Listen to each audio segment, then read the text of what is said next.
Good afternoon. Welcome to Education, Health, and Environmental Affairs Committee. Today, February 17th, we have 8 bills. We're going to start with Senator McCray, Senate Bill 46, and that'll be followed by Senator McCray's second bill, 604, and then I'll give the rest of the order after we complete hearing from the good senator from Baltimore. Welcome, Senator. Thank you, Mr. Chair, and thank you, Madam Chair. Thank you, members of the committee. I'm coming to you all with an issue. For the record, Corey McCray, Senator for the 45th Legislative District, but I'm coming to you all on an issue that you've heard in previous year. Senate Bill 46 come about because of a challenge that I had in my neighborhood in reference to just development happening and making sure that the community and the stakeholders are aware of the respective development that's taking place in that neighborhood.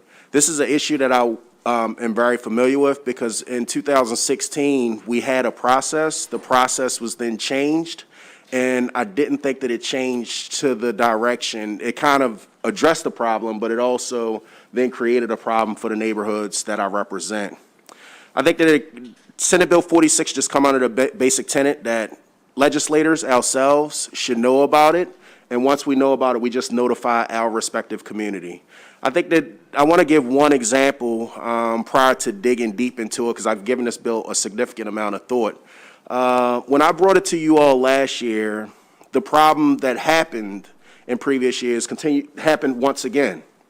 And the problem was that on Preston Street, right there at Preston and Asquith, we have a large development that's taking place, but I was not aware of that project actually taking place in the neighborhood. And I questioned and I asked the question of the developer that's doing the project, how did you engage with the community?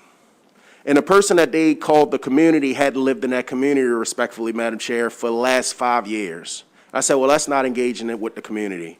I then asked them the question, how did you engage with the school where the young people are going to go to? That engagement with Bernard Harris did not take place with the community. I also asked them, help me understand what is the supportive services that you're going to have there, because we've already have our challenges because Oliver has a 42% poverty rate. They talked about that and they did a good job, but I do think that people should understand the supportive services, especially if they're moving into an already challenging, perplexing situation. I asked them about food access. I said, do you all know that in Church Square, they just lost their supermarket about 9 months ago? So help me understand, what are they going to do about food access? I said that there are some good ideas that's being put out there in reference to possibly mobilely going to the food. Are you going to have a mobile van that take folk to the supermarket that doesn't exist in a neighborhood but may exist in another neighborhood? Help me understand those types of things. Mr. Chair, I say when folks are not notified, when they have no clue that that development is taking place, it makes it very, very hard and perpetuates the problems that already exist within those neighborhoods from that standpoint. Senate Bill 46 just tries to get to that crutch. I'll tell you at this moment that I was able to talk to DHCD a couple days ago. I've talked to some of the stakeholders that still do have concerns about Senate Bill 46, and I do believe that there is a posture that Senate Bill 46 can move in to where it's plausible for everybody to move in that direction. Currently at this time, our local executives get notice. I think that moving in a direction where the legislators are tied in with the local executive would be something that I'm amenable to. I work with the stakeholders to get that amendment drafted, and I'll make sure that I touch base with the policy analysts to make sure that we work through that issue, Mr. Chair. That ends my testimony, but I do appreciate you letting me have my day in court. Questions for the good senator, Vice Chair, and then followed by Senator Ellis. Thank you, Mr. Chair. Senator McCray, thank you for your commitment to serving your community and making sure that there is information at the grassroots. I was looking at, there is one opposition testimony, and sometimes the disadvantage to going first is you can't speak to the opponents, and I wonder if you've had a chance to see the opposition from Disability Rights Maryland, and if you'd like to address that.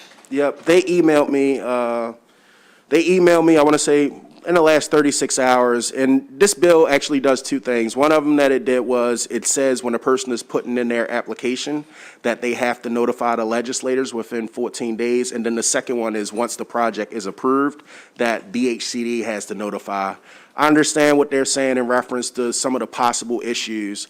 I think that I would push back and say that notification to legislators is also equally as important, but I'm also understanding that what good government looks like. And good government figures out how do you get to a middle to make sure that everybody's issues are addressed.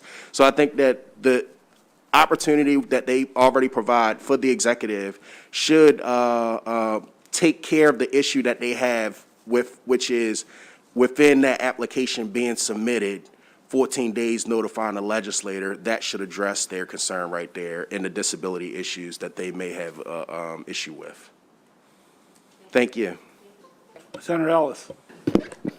Yeah, thank you, Mr. Chairman. Senator McCray, thank you for this bill. I really appreciate your working hard for constituents and constituent issues. And some folks will say, well, you're trying to go into other areas that's none of your business. It's a power grab. What would you say to that? The reality is that, Senator Ellis, and I say this respectfully, I get in the weeds. So, like, I'm trying my best to address the issues that we have with public safety, trying our best to address the issues that we have with food insecurity, trying our best to address the issues that we have with educational challenges. Each and every day that I wake up, I'm trying my best to resolve these. I do not think that they're going to be solved in my lifetime. Let me be very realistic. But I think that the more that we get in the weeds, the more that we're transparent in making sure that folks are working in partnership.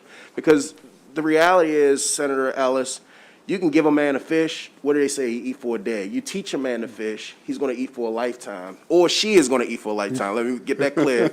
But the reality is like folks need to know about Bernie. They need to know about community legacy. They need to know about these other things because hopefully, eventually, the community is going for these types of things, these subsidies from state, local, and federal government, instead of other people coming into their neighborhoods having to do it for them.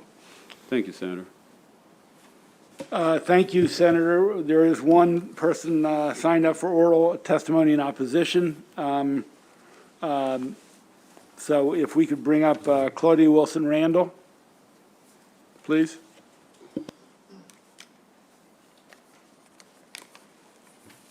Good afternoon. My name is Claudia Wilson Randall. I'm the Executive Director of the Community Development Network, and I'm happy to be here no longer in my pajama pants. So thank you, everyone. I just want to say that I agree with the Senator's concerns, and I feel that they can be worked out. And the notification of the community and in the development sector is important, vital, and I look forward to continued conversations with the Senator to address his concerns with the Community Development Network and their partners working in Baltimore City and throughout the state. So thank you very much.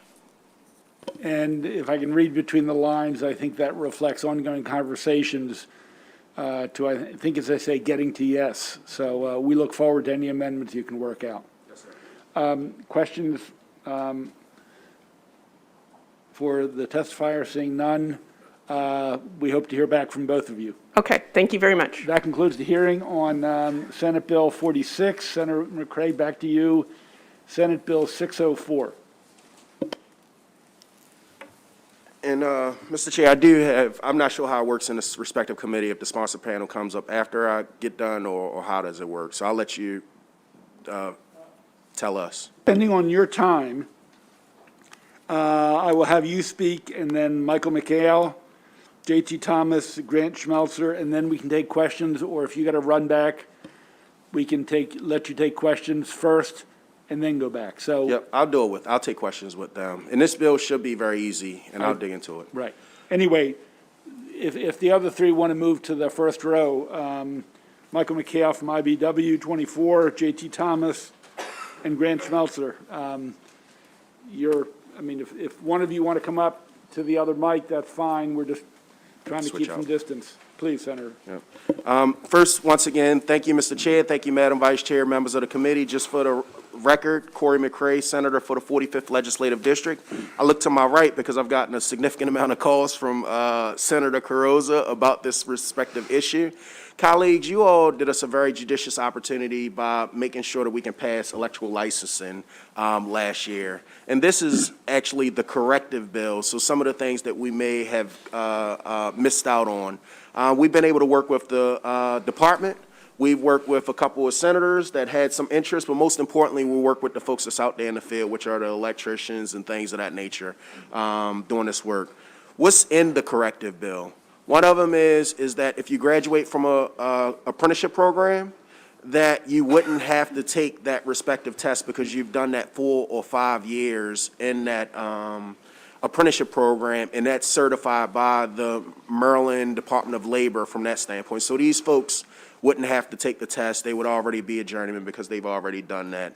The second thing is that we already, the way the department had read it, the folks weren't grandfathered in that had put in the time, and they would have had to take in the test. So those folks should not have to take the test if they've been a journeyman for the last 30 years out there in the field. They would already be inclusive of this respective bill. The third thing is that this was just something, a drafting error. Typically, it's 4 years is the minimum requirement for apprenticeship. So they would, and in the bill, it had 3 years. So when you're going for that journeyman piece of it and you are going for that test, that you would not, it wouldn't be 3 years. Everybody knows that 4 years is the minimum apprenticeship requirements. Some do 5, but at a minimum 4 is what is there. And then, Mr. Chair, there is one outstanding issue. The folks that are between a master and a journeyman electrician. So the folks that shelve that, so you'll see an amendment, respectfully, that the folks that shelve their license, they're caught in a little bit of a conundrum because even though they're a master electrician, they have a shelved license and you can't drop them back to a journeyman electrician because they're a master electrician, actually. So we're going to have an amendment that comes in that deals with those specific set of groups of folks that are still electricians, may not be running the business, still want to work with their tools, but have a shelved license to make sure that they are dealt with. Mr. Chair, that's what's in the corrective bill that we have in front of us. And as stated, I have Mike McHale, who is the business manager for the International Brotherhood of Electrical Workers, Local 24. I have the business side with JT, who's the respective director for what we call the National Electrical Contractors Association. And I also have Grant Smeltzer, who not only is like the training director, but affiliated with the Independent Electrical Contractors Association here. So it's a good group of folks that also deal with the industry. Thank you, Senator. And as I look over the witness list, there's no opposition. The contractors, the private sector business side, and the labor unions both agree on this. So please talk to us, but understand there's no opposition. Well, yeah, thank you, Mr. Chairman, and senators in the committee. My name is Mike McHale. I'm the business manager of IBW Local 24. We represent about 2,100 electricians in the Baltimore area. Ironically, I do have one of those master's licenses that I'm not using, so the senator's bill addresses that. And if there's no other questions, I'm just going to save you time and say me too. I think Senator McCray did an outstanding job with his presentation. Thank you. Say hello to Tom Clark for me. Absolutely. Yes, sir, please. My name is JT Thomas. My name is JT Thomas. I'm the executive director of the National Electrical Contractors Association. I represent the DC chapter, which includes Montgomery County, Prince George's County, and Southern Maryland, but I'm also speaking on behalf of the Maryland chapter. So together we represent close to 200 electrical contractors working in the state, and close to 10,000 electricians working and apprentices as well. So we just wanted to come out and say, again, we're in favor of this. We appreciate the work that this committee and those involved were influential in passing the journeyman licensing last year. And so we just want to come in favor of supporting this amendment. So, Thank you. Mr. Schmelzer, you want to come up and take one of their seats? You'll be the last person on the bill. Thank you, Mr. Chairman. Good afternoon. I'm Grant Schmelzer. I'm the executive director with the Independent Electrical Contractors. We were based in Laurel, Maryland. We represent over 150 different electrical contracting companies in the region that employ over 15,000 electrical workers. We also run a 4-year apprenticeship program, and we have over 970 electrical apprentices. We're hoping that this committee will view favorably and make a recommendation favorably for this bill, along with the amendment which is forthcoming. The last time I was in this room was pre-COVID, right before it hit, so it's nice to be back here, so good to see everybody. But Senator McCray did a great job. There is a little bit of sense of urgency on this, so if we can move it along. We have our House hearing in a couple of weeks, but the big conundrum is going to come because this all has to kind of get done in order to meet the deadlines as stated in the original law as drafted, which will go into effect December 31st of this year. So that's all I have. Save you a little bit of time. Senator Riley. Thank you, Mr. Chairman. I have a question for the bill sponsor. Yes, sir. Good bill. We had a big discussion on this 2 years ago, passed the committee and everything else. This committee was open to my amendment addressing low-power solar energy installers, which passed through the Senate but was removed in the House. So I just need to tell you a story. I'm an Irishman. I got a lot of stories. After our hearing, I went out and had the solar panels put on my roof. A wonderful thing. I was just looking at my automated recording device that said, I have saved 11,000 pounds of CO2 emissions since those panels have been put up. Because of our discussion, I watched very closely and intently about what they did, how they did it, etc. And I have to share with you, the only time I was concerned was when they took the wiring and attached it to my fuse box. And then, of course, BG&E came out, looked around, made sure everything was right, installed the reversible meter. And Anne Arundel County came out, and it was a perfect installation. No problems, no runs, no hits, no errors. My understanding under the current situation, the bill that was passed, because the Senate receded from the House removal of that provision, that you are not in strong opposition to that amendment. Not requiring a licensed master. I was in detail listening to the story and making sure I was attentive to the story. I'm sorry, say it again. Tell me what the amendment did again. Oh, it required a master electrician to be at the site when they tie it into the box, but not for the installation of the pads, the installation of the solar panels, or the internal wiring to get to the meter, to the panel. It is my understanding under the law as was passed, the solar panel installers must have a licensed electrician on site every single day, every single moment. Is that accurate?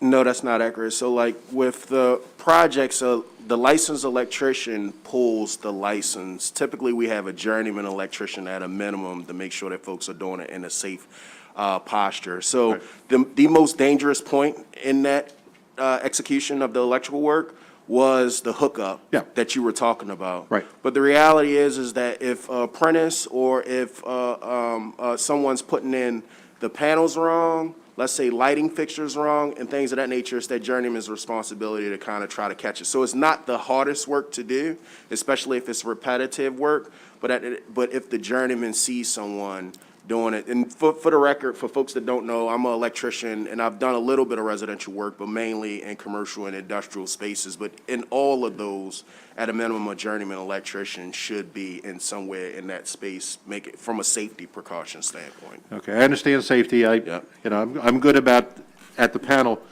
So my question is, how many claims, fires, short circuits have occurred on solar panel installation since they've been available for the past 20 years?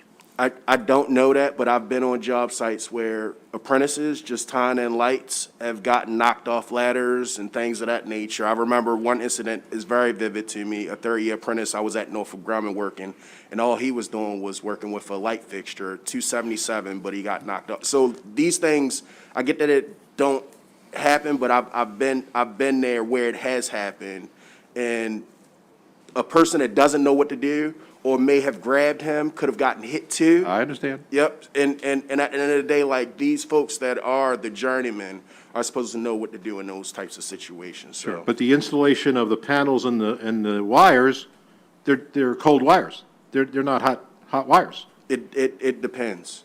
No, solar panels are installed and not attached to the panel unless there's a licensed electrician, whether it's a journeyman or a master, whoever is licensed, is at that point. Yeah, so what I mean people is, installing the panels and the cold wires are not at risk for safety issues. so what I mean is, most of the time, we are working around stuff that's not hot. But there are moments where sometimes we are working around things that are hot. And the situation that I've had gotten, and that's the ideal situation. The ideal situation is to never work around situations where the electricity is on, but that's not all situations, just a FYI. So, you're the sponsor of the bill. I'll be very respectful of what you're going on and very supportive. Yes, sir. Would you accept an amendment about the low-voltage solar panel installations like we had coming out of the committee last time? I think that one of them is that it's a traditional practice to make sure that so that, like, that's just our practice as an industry. The second thing is that this doesn't deal with low voltage, it deals with the other folks. Yeah. Thank you, Mr. Chair. Yeah. Thank you, Mr. Chair. And Senator McCray, I personally want to thank you. You took all my calls. We did work on this bill before, and I think when it passed, just given at the end of session, there were some unintended consequences, mainly for the electricians in the rural areas, small businesses. And so I want to thank you for that. I want to first make sure I understand the 3 points, and then I might have a question, and I think it would be more for Mr. Smeltzer, or I'm not sure who represents the bulk of the rural electricians, but I have a question for you. So just to be clear, the technical corrections bill now kind of grandfathers the journeyman, Yes, ma'am. that general versus master licenses being considered are equivalent under state license? Is that correct? No, we're gonna go back to that one. Let's go back to that one. We'll Okay, start with and some- then the language in the bill mentions in order to obtain a permit, an electrician must have a statewide license or a local registration? So you tying in a couple different issues, Senator. So with the local jurisdictions, and this is the bill from last year, the local jurisdictions, obviously, they had local licenses and things of that nature that they made revenue off of. So now they have to, I believe it's registrations is what they're calling. So we gave them a pathway It gives them the ability to still be able to continue that. generate For the their locals. revenue. But the licensure would take place at the state level from that standpoint. Okay, so the licensure goes to the state, but the registration can still go with the locals? The way the bill was made everybody happy, if that's possible, would be to allow for those counties that had a journey worker license, allows them to have accept a registration fee. So you're talking about Montgomery, Prince George's, Charles, Hartford, and Calvert counties had a journey worker license prior to this legislation being passed. So it allows them to keep their revenue by accepting a registration fee. So then, but all licenses are issued by the state, Maryland Department of Labor Licensing and Regulation. And that wouldn't be one of the issues that the smaller ones were, okay, just want to make, okay. And in fact, it actually helps the more rural, especially in your district, because it will, part of the bill allows them to go ahead and create reciprocity, especially with Delaware, for the contractors down on the shore. Okay. So, again, thank you for the bill. If there are specific questions that I probably will continue to receive after this hearing, it's coming probably from the small businesses, do you represent them? So Senator Carrozza, we're actually doing a information session in Salisbury. Good. On March 31st. Okay, thank you.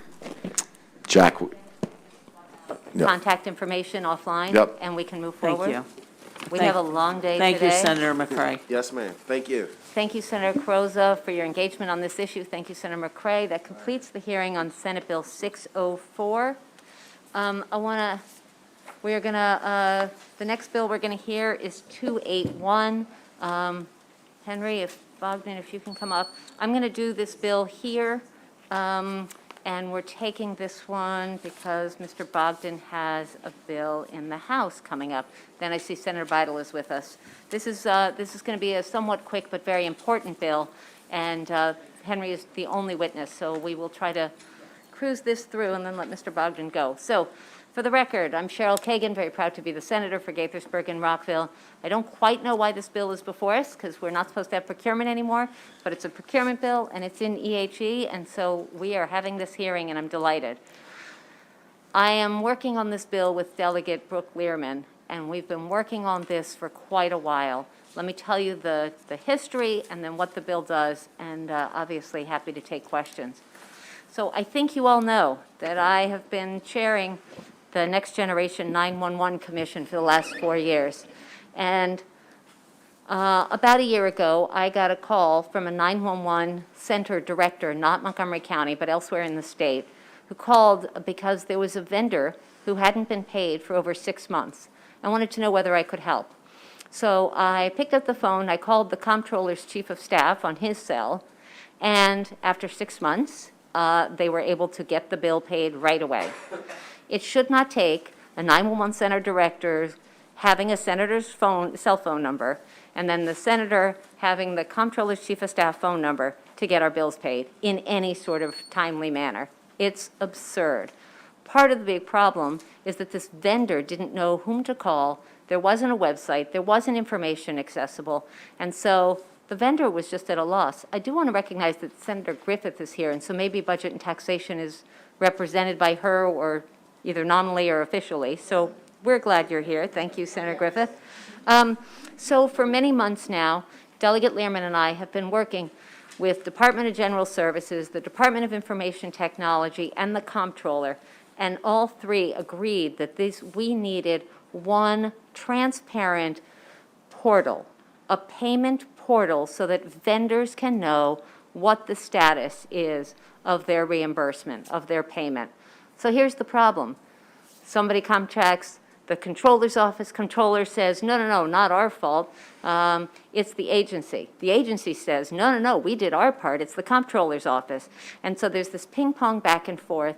And we have heard stories, obviously not just in 911, but with lots of small businesses, with lots of women and minority-owned businesses, with lots of nonprofits who are spending countless hours trying to find out what the status is of the payment for the goods and services they have provided. Maryland says it's open for business, and yet we're not paying our businesses and nonprofits for their work. So it's perplexing, it's frustrating, and we can do better. So there is and the Next Generation 911 Commission has endorsed this bill exactly because of that issue. But again, it's not the only one. So right now, DGS, the Department of General Services, has a portal that does some stuff. After telling me in November, December that the comptroller loved this idea and loved this legislation, the comptroller created a very rudimentary website that doesn't really do what's needed. And so then the comptroller has spent money and bought stuff and paid people, and they're doing stuff. Do it, the Department of Information Technology. It's crazy to have 19 people and still vendors don't have one resource. People need to be able to look up, if you ship a package, if you order something online and you're waiting for a pair of new shoes, you can find out when it left the warehouse, when it's at the post office, when it's at the nearby post office, and when it's left on your door. Why is it that we can't do that for the hardworking business and nonprofit leaders in Maryland? I think we can, and this bill sets up a process. It says that we're going to work with the eMaryland Marketplace, with the Department of Information Technology, the comptroller, and if Delegate Learman is our next comptroller, she's very enthusiastic and is eager to work on this. It sets out a timetable for making this pulled together, one collaborative process, and one outcome that is going to work and be user-friendly and transparent. When I was on a Zoom, a very frustrating Zoom recently, the comptroller revealed, as I said, the nicest word I could use was rudimentary, this website, and we got on it. There was a phone number, and I asked an intern of mine to call the phone number, because if you have help, you can call the phone number, get a live person, right? It rang 11 times and then disconnected the call. There was no easy access. They said, well, we're going to be rolling it out. It is not ready for prime time is, again, kind of the nicest way I can say it. So we need a system. We need people to be working together and not in isolated thing with just the comptroller doing over here, Department of General Services, the Department of Information Technology. So briefly, the last thing I just want to talk about, so the Maryland Coalition for, I'm just going to read 3 little bits of written testimony. I only have one in-person testimony. A lot of people still are either cautious or unavailable about coming back. The Maryland Coalition Against Sexual Assault, part of their testimony. When seeking information about the status of payments, it is common for an agency to point to the comptroller's office as the source of delay. I already covered that. There is a veterans group.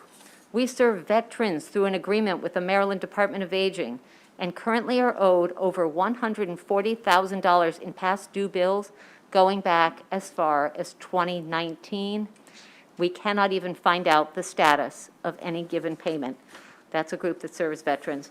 And the last one is the Cash Campaign of Maryland, which promotes economic development and advancement for low to moderate income individuals and families. They had $230,000 held up because of an error of $15.88. Let me just say those numbers again. $230,000, and there was a dispute, and they were not paying over $15.88. This is an organization that serves those most in need.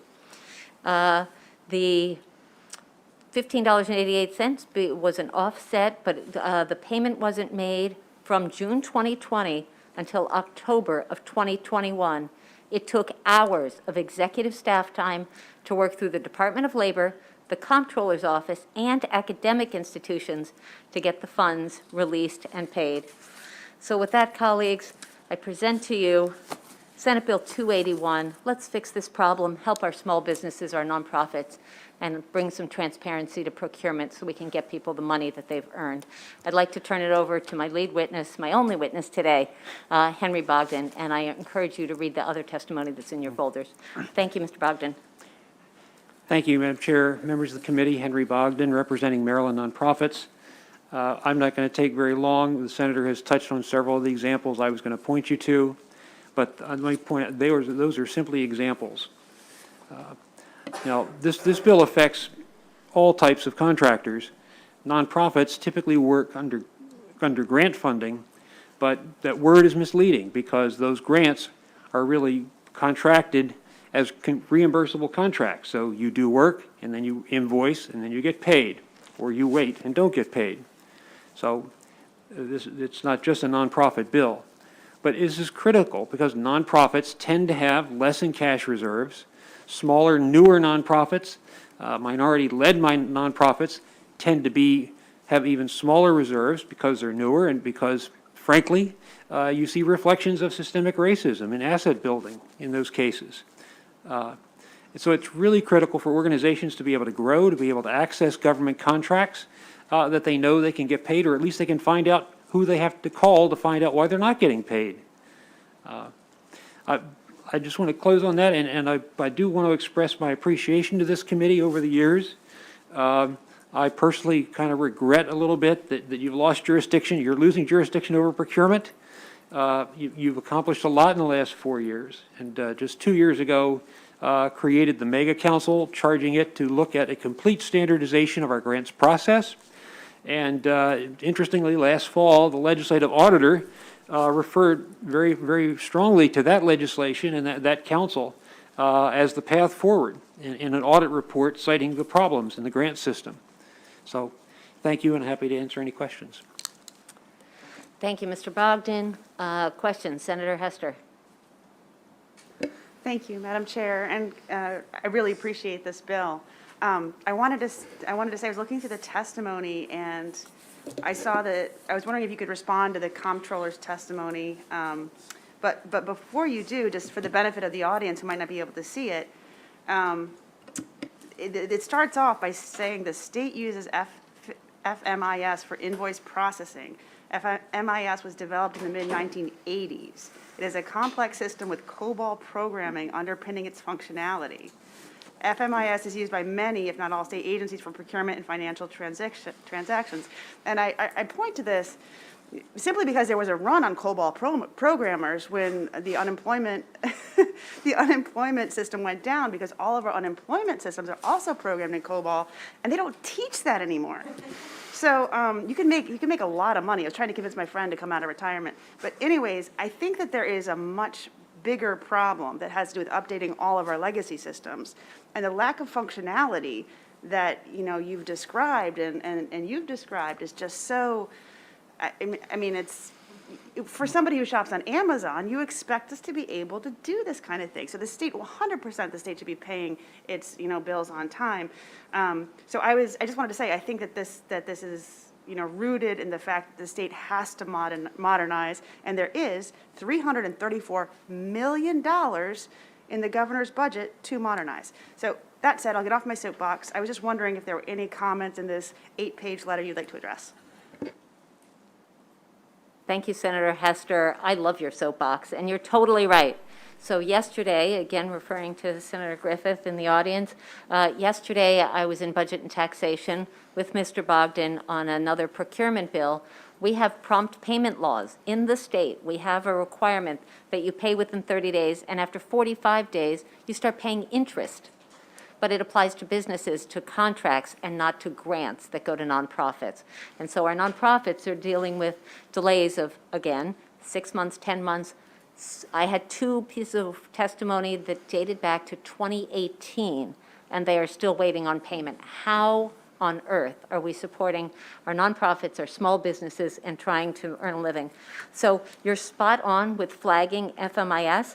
COBOL, I have to brag for a second. COBOL was invented by Admiral Grace Hopper, who was a Vassar alum, so I got to give a shout out to my alma mater. And it was an old language when I was in college, and that was not recent. So the fact that we still rely on such antiquated, outdated technology is insane. And I have a lot of respect for Secretary Leahy and the people that do it, the Department of Information Technology, and yet this is broken. The 8 pages from the comptroller's office was a little odd, is the nicest way I can say it. One of the things that they asked for is to make sure when we say we're going to make sure you know how to contact somebody, is to say that we can't give their home address or their home telephone number. There's nothing in the bill would indicate that that information would ever be shared. We want people to be able to contact an employee on work hours at a work address, at a work email, to help solve their problems, because telephone calls often aren't answered, emails aren't answered, but mostly they go through a bureaucratic maze and don't know the right person and can't get their question answered. So they say this isn't needed, and then they show how they're trying to do it. So it's kind of contradictory and confusing. So thank you for asking. That's about the best I can ask. You can ask the comptroller himself if you like. Good luck getting an answer. Senator Patterson. Thank you, Madam Vice Chair. I was just curious, you answered some of the questions I was going to raise, but you're taking care of those. But one remains, how about those at the end of the project? Will this be applicable to that population as well, those who've completed the job but are still waiting to get reimbursed or payment? And many of the small businesses just simply don't have enough cash flow to stay alive. 90 days after 90 days after 90 days. So I think it's incumbent upon this body, and I would say this committee, to take the lead in doing something to correct that. It's just not right. If that coin was flipped, Right. trust me, you will pay or you'll lose your house, so to speak. So I think it's about high time that those who own those contracts should pay in a reasonable amount of time. And I would hope that this committee will look favorable upon this bill. Thank you, Senator Patterson. So briefly, as I was trying to distill it yesterday, we need access to information, it needs to be transparent, and there needs to be results. And right now, we have none of those three. People can't get the information, it's totally not transparent and accessible. And then the results are terrible because we're having small businesses and nonprofits wait months on months and months or years on end to get paid. So you asked about at the end of a project. They would be able to check in after their invoices were submitted, make sure it was approved, make sure there's nothing holding it up, like $15.88, Yeah, okay. holding it up so they can fix that and not have that just stay in limbo for months on end, fix it, and then watch it through the process. And as Senator Hester said, all the way through the money being sent out. Okay, I will thank you. tell you that the federal government, we had testimony yesterday, federal government plays in 3 to 5 days, and they do it electronically. Why on earth are we taking months and months or years and doing it in a check and doing it through COBOL and others? Senator Ellis, please. Yeah, thank you, Madam Vice Chair. And so we're going down memory lane. Before I ask my question, let me join you with speaking about Admiral Grace Hopper. Yes. So back in 1983, she was one of my professors in the technology training school in the Air Force, in Keesler Air Force Base in Biloxi, Mississippi. Very legendary lady. She never retired. Kept her uniform on till the day she died. And just a legendary, the mother of modern computing. Yes, she was. And so in that time, the Air Force was moving away from COBOL. We had one gentleman who was getting ready to retire, but he stayed on to operate some legacy systems we had in COBOL. But back in '83, we were moving from COBOL. So my question is, with that I memory, didn't say the date. Thank you, Senator. Yeah, no problem, no problem. So with that being said, this bill, which talks about a portal on a payment system, I mean, the system might be right, using great technology on the website, but if the underlying computer systems are so old and raggedy, and you cannot find the folks to do the proper patching, technical term, fix the problems, if you can't find the folks to really correct the problems in the underlying system, will we be doing something now that will just basically looks good, but it's like a Band-Aid on top of a bad wound? So So- I'm going to ask Henry also to answer. I'm going to answer super fast, which is, right now, we have the money. And Senator Hester talked about hundreds of millions of dollars. Now is the time. We have the resources. We're at a crucial point. Let's upgrade, let's do it right, let's get it done. Henry, anything you would add? I just concur with that. I mean, all our experience with the state systems, they need massive overhauls, and you need to be standardized. For instance, the judiciary is not part of this system. You can't make the judiciary part of the system, and they don't run on FEMAS. Which is why judiciary bills can take longer to pay. I'm sorry, they don't run on what now? They don't run on the same system as most of the executive units. They're not even subject to the procurement law, but. Are they older systems than COBOL? Actually, I believe in their internal systems, I think, are newer than what you're running on, but they're separate. And MDOT, of course, is another world. In terms of technology, but I mean, you're never going to have you're in a period of time like none of us have ever seen before down here in terms of the revenue situation. And this is essentially a large one-time investment in a sense. I mean, obviously there's maintenance, but it's the time to do these things. Yeah, so my question is going back to, like say, we passed this bill, and so, but will the state, the system that's in place now, be able to process it to meet the objectives of this legislation? It's a great question. I think that's part of the reason why we have to have the Department of Information Technology, the Department of General Services, the Comptroller's Office, everyone working together to make sure it can be done, because we can't say we're going to fail, so we'll throw up our hands and sorry. I think we've got to solve this. And the best way of solving it is get all the smart people in the room, work together, and create one system. So thank you for the question, Senator Ellis. Senator Hester, last question, I think. I don't see anything else. Senator Hester? Yeah, I just had, could you clarify with the fiscal note writer whether the tens of millions of dollars are to do the whole system or the online, the bit that it interfaces? Because I think that's the root of Senator Ellis's question. I'm so glad you asked that. And again, Henry can probably speak to that better than I can. But one of the things, and we're going to be talking to the fiscal writer, the note writer, the reality is that that doesn't take into account this new fangled rudimentary system that the comptroller's office created.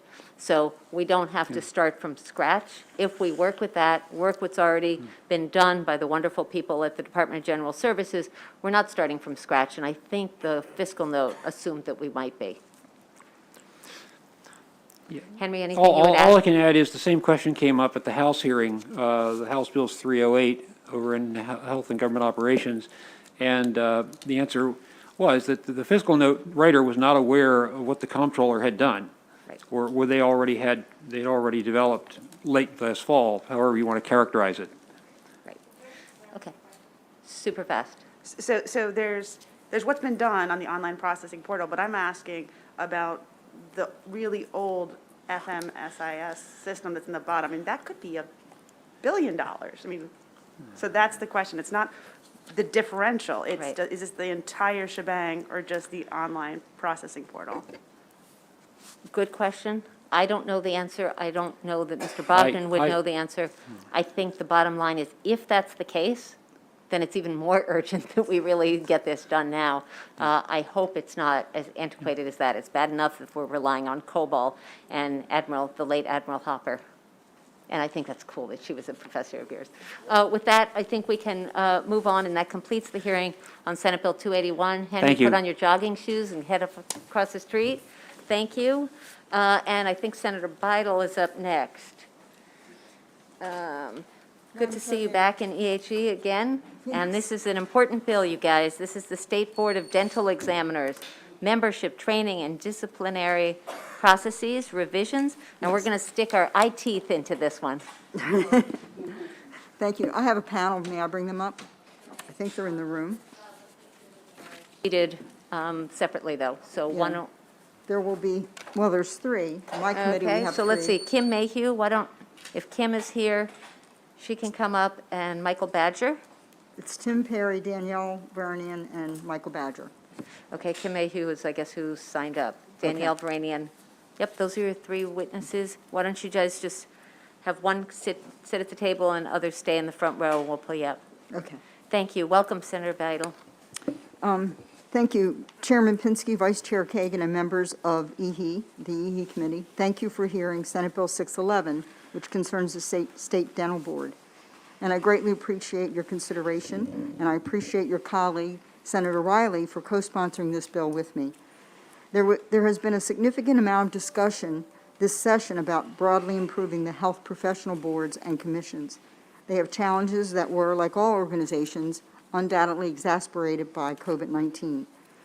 The Secretary of Health has been central to that discussion, but so have my colleagues. Vice Chair Kagan has introduced Senate Bill 899 that reforms staffing and infrastructure of all the boards, which you will hear next week, and I support that bill. There's also Senator Watson and Senator Carter have Senate Bill 555, which you heard last Thursday, that requires reporting on disciplinary activities of all the boards. And similarly, I view that bill before us as complementary of my other colleagues' legislation. I had legislation before you last year that was amended in the House to be a report from the Dental Board, delivered to the legislature in November. There was a consistent theme throughout that report that fairly noted that the board needs more staff and resources. I fully support more resources so that the Dental Board can optimally perform its duties. When testifying before Budget and Taxation February 4th, Secretary Schrader offered the support of general fund revenues in furtherance of Senator Kagan's bill, and I applaud the Secretary's statement and would fully support such a supplemental appropriation from the administration for supporting the boards. You'll hear more from my panelists, but the bill before you would streamline the way the dental board is constituted, provide for defined due process entitlements when a practitioner is before the board, and legal education for the board to assist in the fair and effective administration of the new rights and responsibilities. At the end of the day, the health professional boards and commissions exist to ensure the delivery of Marylanders world-quality health care and to protect our constituents. I believe it's in that spirit that all of these bills have been introduced. I request a favorable committee report for Senate Bill 611. Thank you.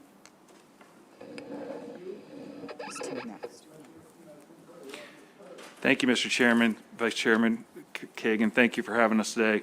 Tim Perry on behalf of the Association of Dental Service Organizations. Our organization represents 96 practices around the state, more than 500 dentists and hygienists who see more than 1 million patients a year. The only thing that I would add to Senator Bidle's testimony, and it's on the issue of funding for the boards, whether it's Senator Kagan's legislation or this legislation, when it comes to more resources, I'm reminded that the General Assembly amended the Constitution, and it'll take effect in January, that you yourselves would be able to appropriate those resources yourselves should you choose to appropriate general funds to support these boards further. With me today, as my colleague, is Danielle Varanian. Danielle is a partner with the law firm of Baxter and Baker. Danielle has done hundreds of cases on behalf of clients before this board and is very familiar with these cases and can talk about both elements of the bill. We also have with us Dr. Michael Badger, who's from Bowie, Maryland. He has an office in Fulton, Maryland, and Howard County, and also in Crofton and Anne Arundel County. He's practiced dentistry for more than 31 years, and he's going to testify in support of the bill after Ms. Varanian. Please.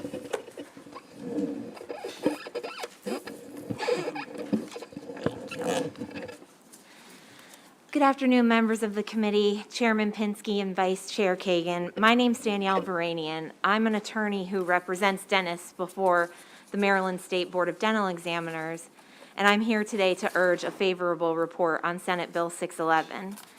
This is an important bill that addresses several issues that I've seen through the years of representing dentists before this board. This bill builds on the efforts that we made last year with Delegate Kelly before the House, and we're working with everyone to ensure a better board. Due process is one of the bedrocks of the Constitution.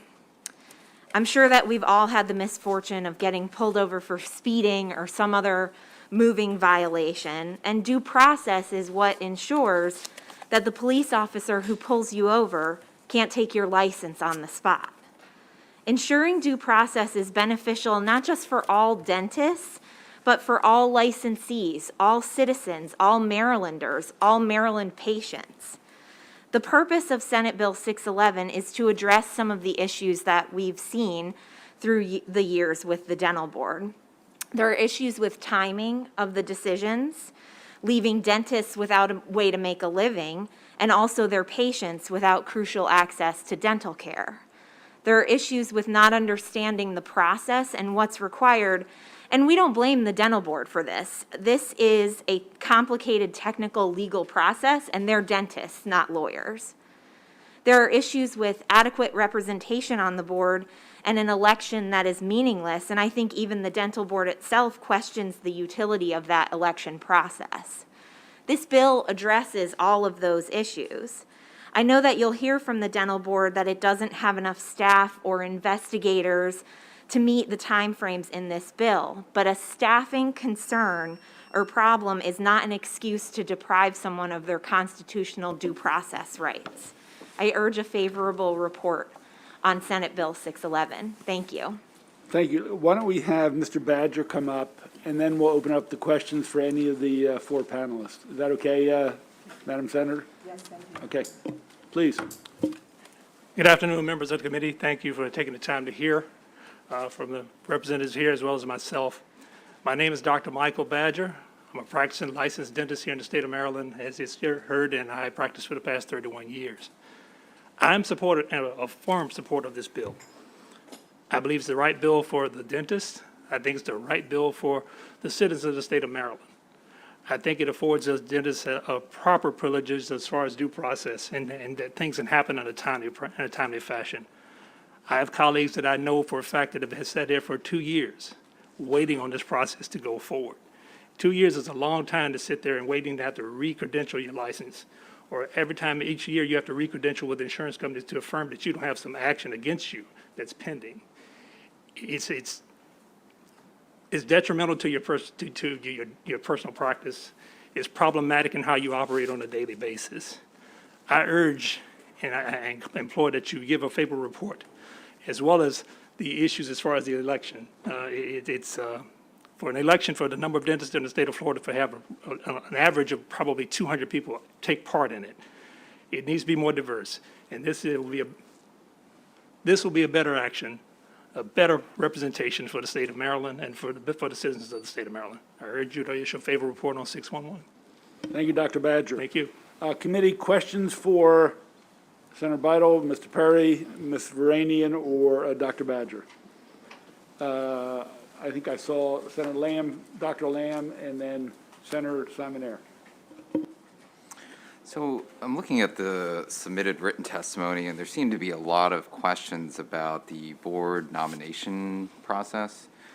And I'm just trying to understand why the nomination process was changed to this degree. It seems like it lowers the bar for people to be able to serve on this board, and that seems to have caused a lot of angst amongst some of the dentists that seem like they'll testify shortly. I'm just trying to understand what the rationale here was, and also lowers the bar for needing signatures from other licensed dentists to be able to serve there, and allows folks that may have the support of 25 other representatives, which I guess is probably more loosely defined, to be able to serve too. Senator Lamb, if I may answer that. Currently, the board is by election. What we're proposing, what the bill's proposing, is that it'll come to executive noms through the governor. So we'll submit names like we do for most other boards, submit names to the governor, and from that list, the governor will make the appointments.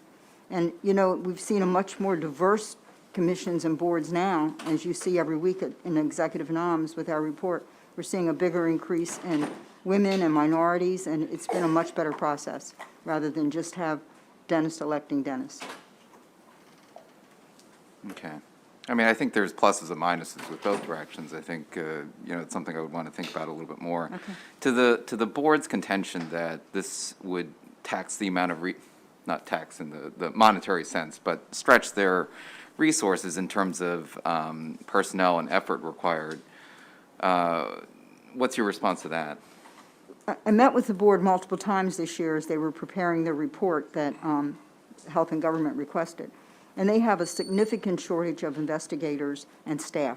And they blame it on the lower wages that the state pays. And as in your prior bill, their expert witnesses often wait 9 months or more for payment. So they have fewer people that are willing to even testify as expert witnesses. Because you're a professional and you're waiting 9 months to be paid. So it's really about resources that are not available to the board. And that's one of the things we're trying to do, and that you all are working on, is improving the resources to the board. But this bill doesn't address the resources being provided to the board. No, but we know that it's an issue. Other bills do, that you have pending. Okay. But this bill is not dependent on those bills passing. So it would be, if this passed and the others didn't, it would, I guess, could potentially stretch their resources, I guess, in some ways. They do have open pins. They just need to be able to pay more. I do want to say, we heard from Dr. Badger about sometimes dentists are waiting 2 years for a decision to come from the board. I had a dentist last year, and the reason this whole issue started, that went 13 years. And in that time, he damaged a lot of people. We had hundreds of people that were injured from his poor dental work, and we had an AG trying to collect money off of dental loans, you know how you can get a loan for dental work, that were more than 50 loans that the AG was working on. And the people that paid cash or had other ways that they got loans were out of luck.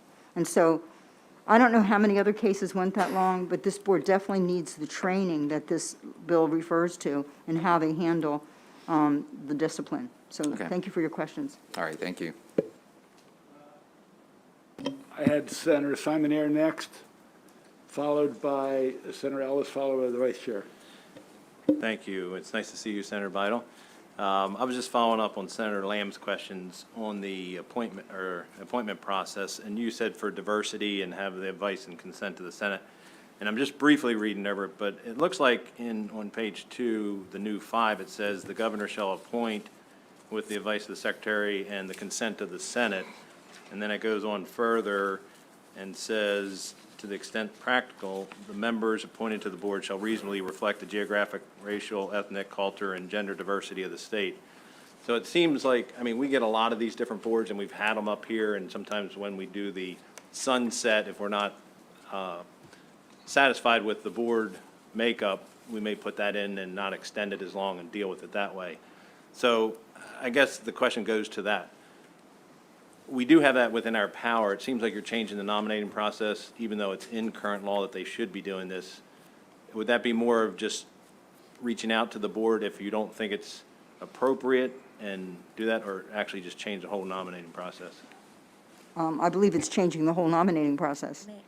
Let me have counsel answer that. If I may, Senator, what the particular changes to this bill do to the nominating process is they take out the election and they make it a strict appointment process consistent with the way that the Board of Physicians does that. It doesn't do anything to change the qualifications of the members who are nominated, and and we acknowledge that the diversity aspect here is already in the current law with respect to race, gender, and geographic diversity.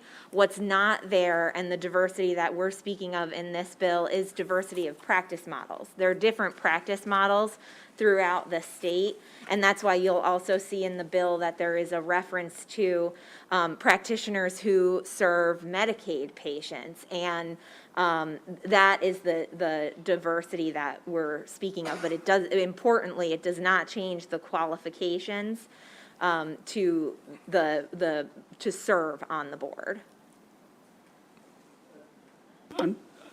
Senator Ellis, I'm going to jump in just to follow up on this, and then I'll go to you, Vice Chair, and then Senator Carosa, if you don't mind. I just want to be clear on that last answer. It's my understanding the current law says each state dental organization, and my understanding it's the State Dental Association and the National Dental Association, which is primarily a minority African-American dental organization. That exists already. And we're taking out the language about reflecting racial, ethnic, and gender. So the diversity we're talking about is really about the model of dental delivery. So am I right on that? That when we're talking about diversity, in reality, if we cut to the chase, that it's really talking about the delivery models? Yes, but it shouldn't be taking out the language on diversity for race, ethnicity, and geographic diversity. It does. I believe it put it somewhere else, but I can check Okay. on the bill, Senator. Okay, thank you. We can come back to that. I'm sorry. Thank you, Senator Ellis. Anytime, Mr. Chairman. Thank you so much.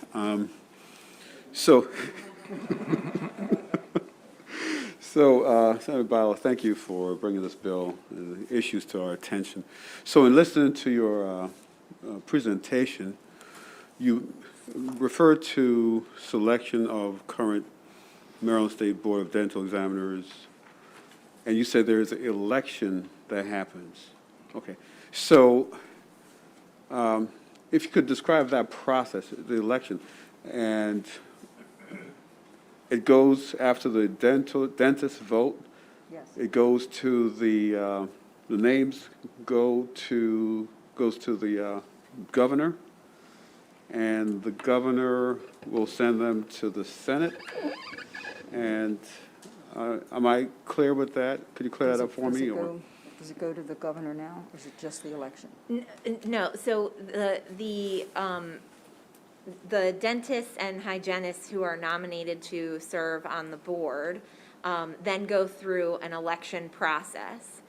The names of those who participated in the election are then sent to the governor, oh, sorry, those names are then sent to the governor, and the governor can choose to ignore the results of the election, or he can appoint based on the results of the election. The point being that the dental board submits all of those names to the governor, so it's an unnecessary election process. So, okay, so you just brought up another wrinkle. So before the election, there are nominations. Yes. So who nominates, who does the nomination before the election? Licensed dentists can nominate other licensed dentists. You can nominate yourself. And then dental organizations such as the MSDA can also nominate individuals to serve on the board. And then the dentists in the state or licensed dentists vote on the names that are submitted to the nomination process. Yes. And so if you could give us the understanding, so the last election, let's use that term, how many people were nominated? How many were elected? How many names went to the governor? And how many names did the governor select to be on the board? So I don't have the exact numbers in front of me, but that process is actually happening right now. The election was conducted back in November of 2021. There were several dentists who ran, if memory serves me correctly, approximately 4. I believe that there were at least 2 hygienists who also ran in the election. And I believe that the total number of votes for all of the dentists who ran is somewhere around not even 10% of the dentists who practice in the state. So not a lot of people are actually getting out and voting. I don't believe that those appointments have been made at this point.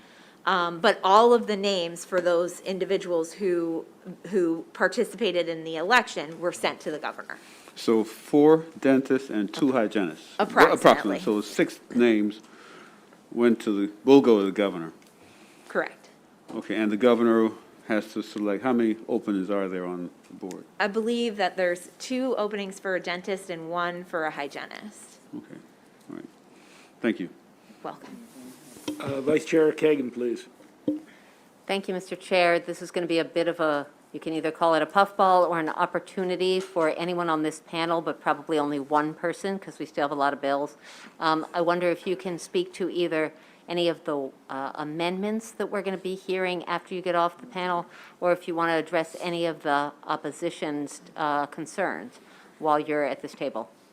Senator Kagan, if I can address the amendments quickly.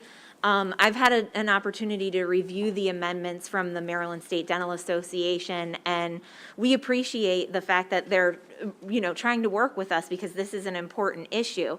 Unfortunately, the amendments underscore the problem that we have with the board, which is one of confusion.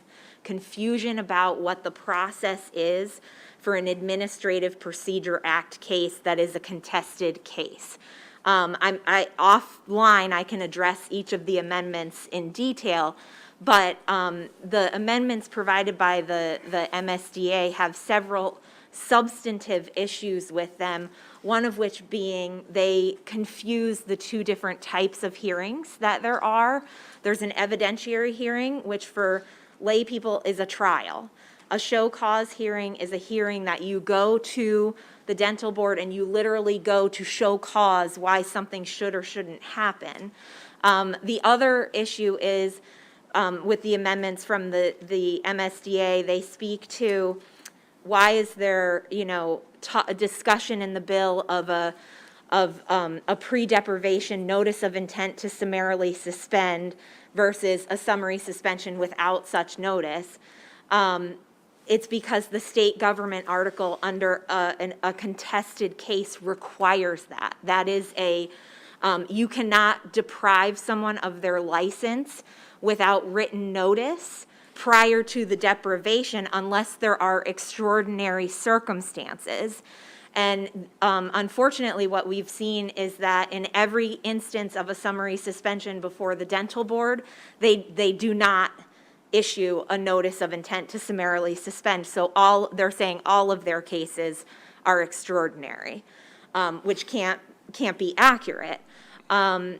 With respect to some of the points made by the dental board in their position, again, I go back to the fact that we understand the staffing issues and the timing and the lack of investigators, but that doesn't change the fact that their licensees are entitled to due process. And in some instances, you have a dentist who's been summarily suspended for a year and they don't get their license back.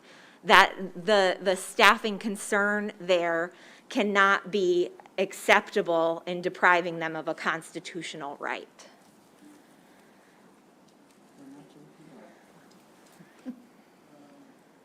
Thank you. I have Senator Carrozza, followed by Senator Freihester.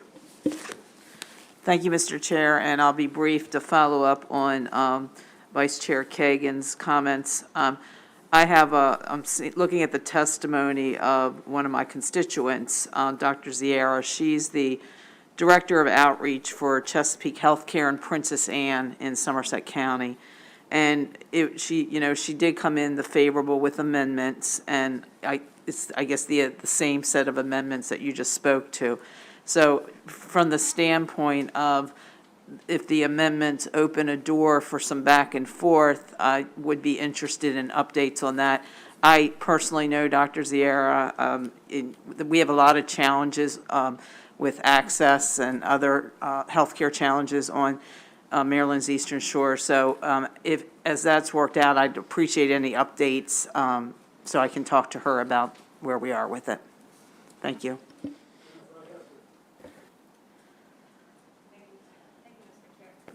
Thank you, Mr. Chair. I just had a question about, how this relates to what other boards are doing in terms of due process. Is this kind of a standard thing that goes through all of the boards, or? So the timelines that are suggested in this bill are not codified for the other health occupations boards. Those boards run a little bit differently. Some of them have timelines in COMAR.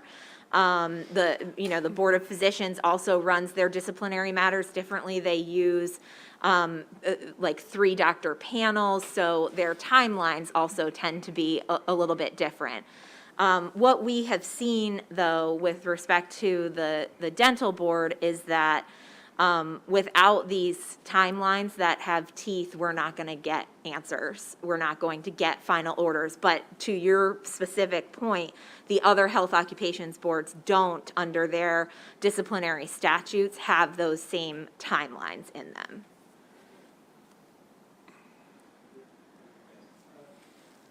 A couple of questions. I want to go back to your answer to, I'm not sure who it was, but you were talking about the disciplinary matters. And I'm trying to understand the relationship of this bill to that. We can disagree with a judgment they come up with, but changing the mix of who's on the board, may or may not result in the same adjudication. And if some things take a lot longer, it's not the board that's doing the investigation. They hire people to investigate, correct? I mean, I'm trying to understand your comment a few minutes ago and what the relationship it is to this bill, particularly like the election. So briefly, if you can try to help me. Sure, I can give you an example, Senator. I had a case several years ago that there was a complaint made to the board in March.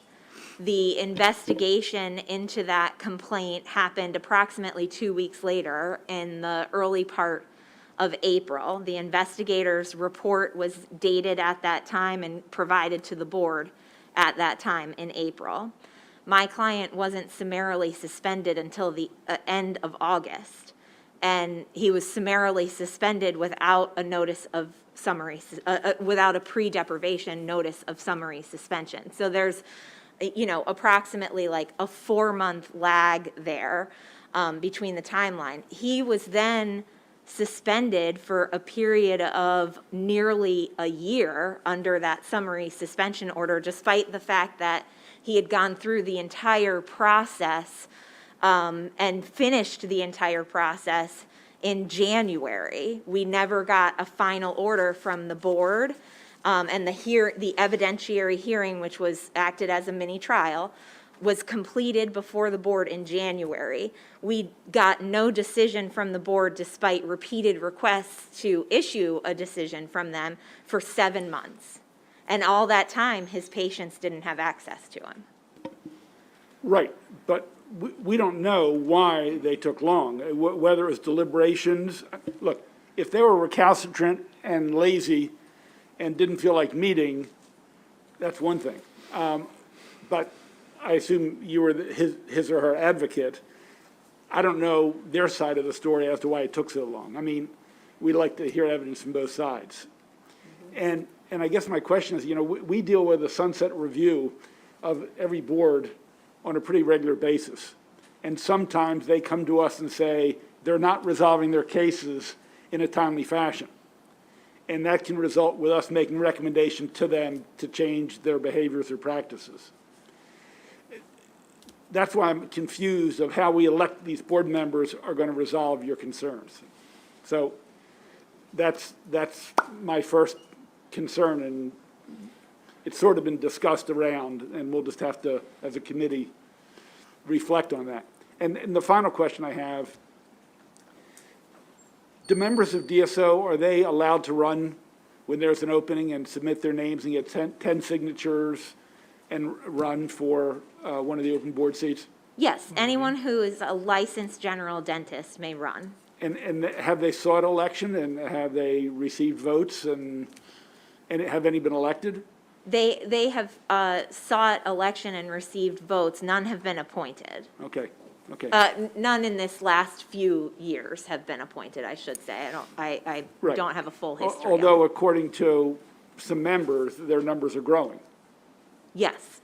So I assume when they reach some critical mass and can have their members, if they want to vote by their delivery method rather than their dentist or their personality or whatever, they have an opportunity to seek one of these openings. Yes. Okay. Senator Salmonere had a question. Thank you. And so just following up, because I'm getting a little confused here. Initially, it was said that the selection process or appointment process, we should do it because the governor and the Senate advises that's a good process for diversity. Looked into it, and then we found out that's actually still in law. It's not being taken out. And so I'm looking at it, and if I understand it correctly, what's changing in here, and I guess the question is why, there's a process where they send out the information, it comes in, and then they do a ballot, and then they select a certain amount, and then those go to the governor for appointment. It appears under this bill, what you would basically do is send out that request, and every single nomination that comes in would then go to the governor. So it could be 100 names or whatever. Why would we want to send that many nominees to the governor, opposed to having that organization trim it down and say, here's 7 or 8 or something like that? Why do you want to make it such a big pool? So Not you personally, but this bill. It's not necessarily the size of the pool, but something that we have noticed is that there is also some significant confusion about the statutory requirements for who is qualified to serve. And it doesn't look like anyone at the dental board is vetting those nominations in any way. And what we're seeing is that we have people who, on the face of the documentation that they submit for their nominations, they're not qualified to serve on the board, but they are being passed along to the governor anyway, and in some cases appointed. So we're trying to, what the purpose of that is, the election process is obsolete essentially because it can be ignored. And 2, we're trying to address the fact that no one at the dental board is looking at these qualifications, so we're just taking it out of their hands and just having them pass everything along. The current process, say you get 100 nominees, would say, okay, we're going to take 4 and you're saying some of those 4 may not meet certain qualifications, and they shouldn't go. But this process seems like it says, we'll just give them all 100, and within those 100 could be the same, well, would be the same non-qualified people. So it doesn't seem like you're addressing the problem that you're stating, in the sense if you want to make sure the qualifications are there to send them to the governor, why not have that in the law or something, opposed to just saying, here's some more, and could be many more that's not qualified. Right. I think that the purpose of that section that you're referencing was to take the control out of the dental board's hands and just give it to the governor. Thank you, Mr. Chair. I guess I was having a little hard time with similar type question. I want to move back to the procedure aspect, if you will. It seemed like something should be in place that will trigger X, Y, Z when X number of days has been used and nothing official has taken place. So you just left hanging out there, say, for a year, there's no cutoff, no milestone, no benchmarkers, or anything to say that after 180 days, you can go to the highest court, and after that, somebody there will make the decision, just being hypothetical here. But it seemed like a process of this nature, this type. I don't know how you function without some type of measurable milestone to say you have done the best you can do, and now it's time to move on to somebody else. So, with, I don't know, some additional days, if you will. But I know the EEOC Human Relations folks, they have specific time frame when certain things has to take place.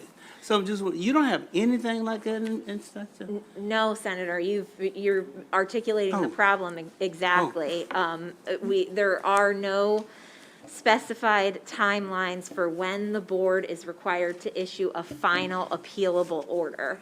And those words, final appealable order, mean something legally. That's an order that can be appealed to the circuit court if the licensee is unhappy with it. If you don't have that, you're not going anywhere. And if you're a dentist who's been suspended, you can't treat your patients.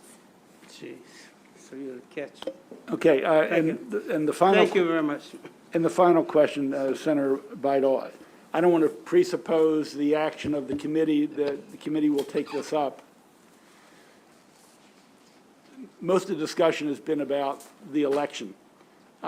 If the committee hypothetically doesn't want to make that change, but wants to put in the 120 days, so there's a timeline like Senator Patterson has talked about, they like the summary suspensions and the training. If a significant portion of the bill, the committee decides to move on and not part of it, I mean, it still is a step forward in your mind? Mr. Chairman. I don't want to negotiate, and maybe No. it's an inappropriate question. Well, Mr. Chairman, as far as I'm concerned, this bill is in the jurisdiction of your committee, so this is Fine. your decision. Very fair. Good answer. Good answer to a bad question. I withdraw the question for the record. Thank you all. Let us move to favorable with amendments. They, I think, come in with a different perspective. Dr. Thomas Beckett, Dan Doherty, Dr. Charles Doring. These are all favorable with amendments, and they will be followed by unfavorable Edwin Morris and Leslie Grant from the dental examiners. Welcome. Thank you, Mr. Chairman, Madam Vice Chair, members of the committee. I'm Dan Doherty here on behalf of the Maryland State Dental Association, and I can't tell you how happy I am to be in front of you in person after 2 years. It's been very difficult for me, and I'm sure for you. Let me address the nomination first. The current law is very fair. Any dental society or organization on the state level affiliated with the national may nominate one dentist. We have 12 specialties. We've got the State Dental Association. We have the Academy of General Dentistry. We have the Maryland Dental Society. Each one of those can nominate somebody. Any dentist can get 10 dentists to sign a petition, and their name goes in. Those nominations are gathered by giving notice from the board to every licensed dentist. And then a ballot is sent out, not to elect them, but to vote on preferences. It's not unlike what my local bar association does when there's a vacancy for judge. They give you a list of names and they say, vote who you feel most comfortable with or who you can recommend.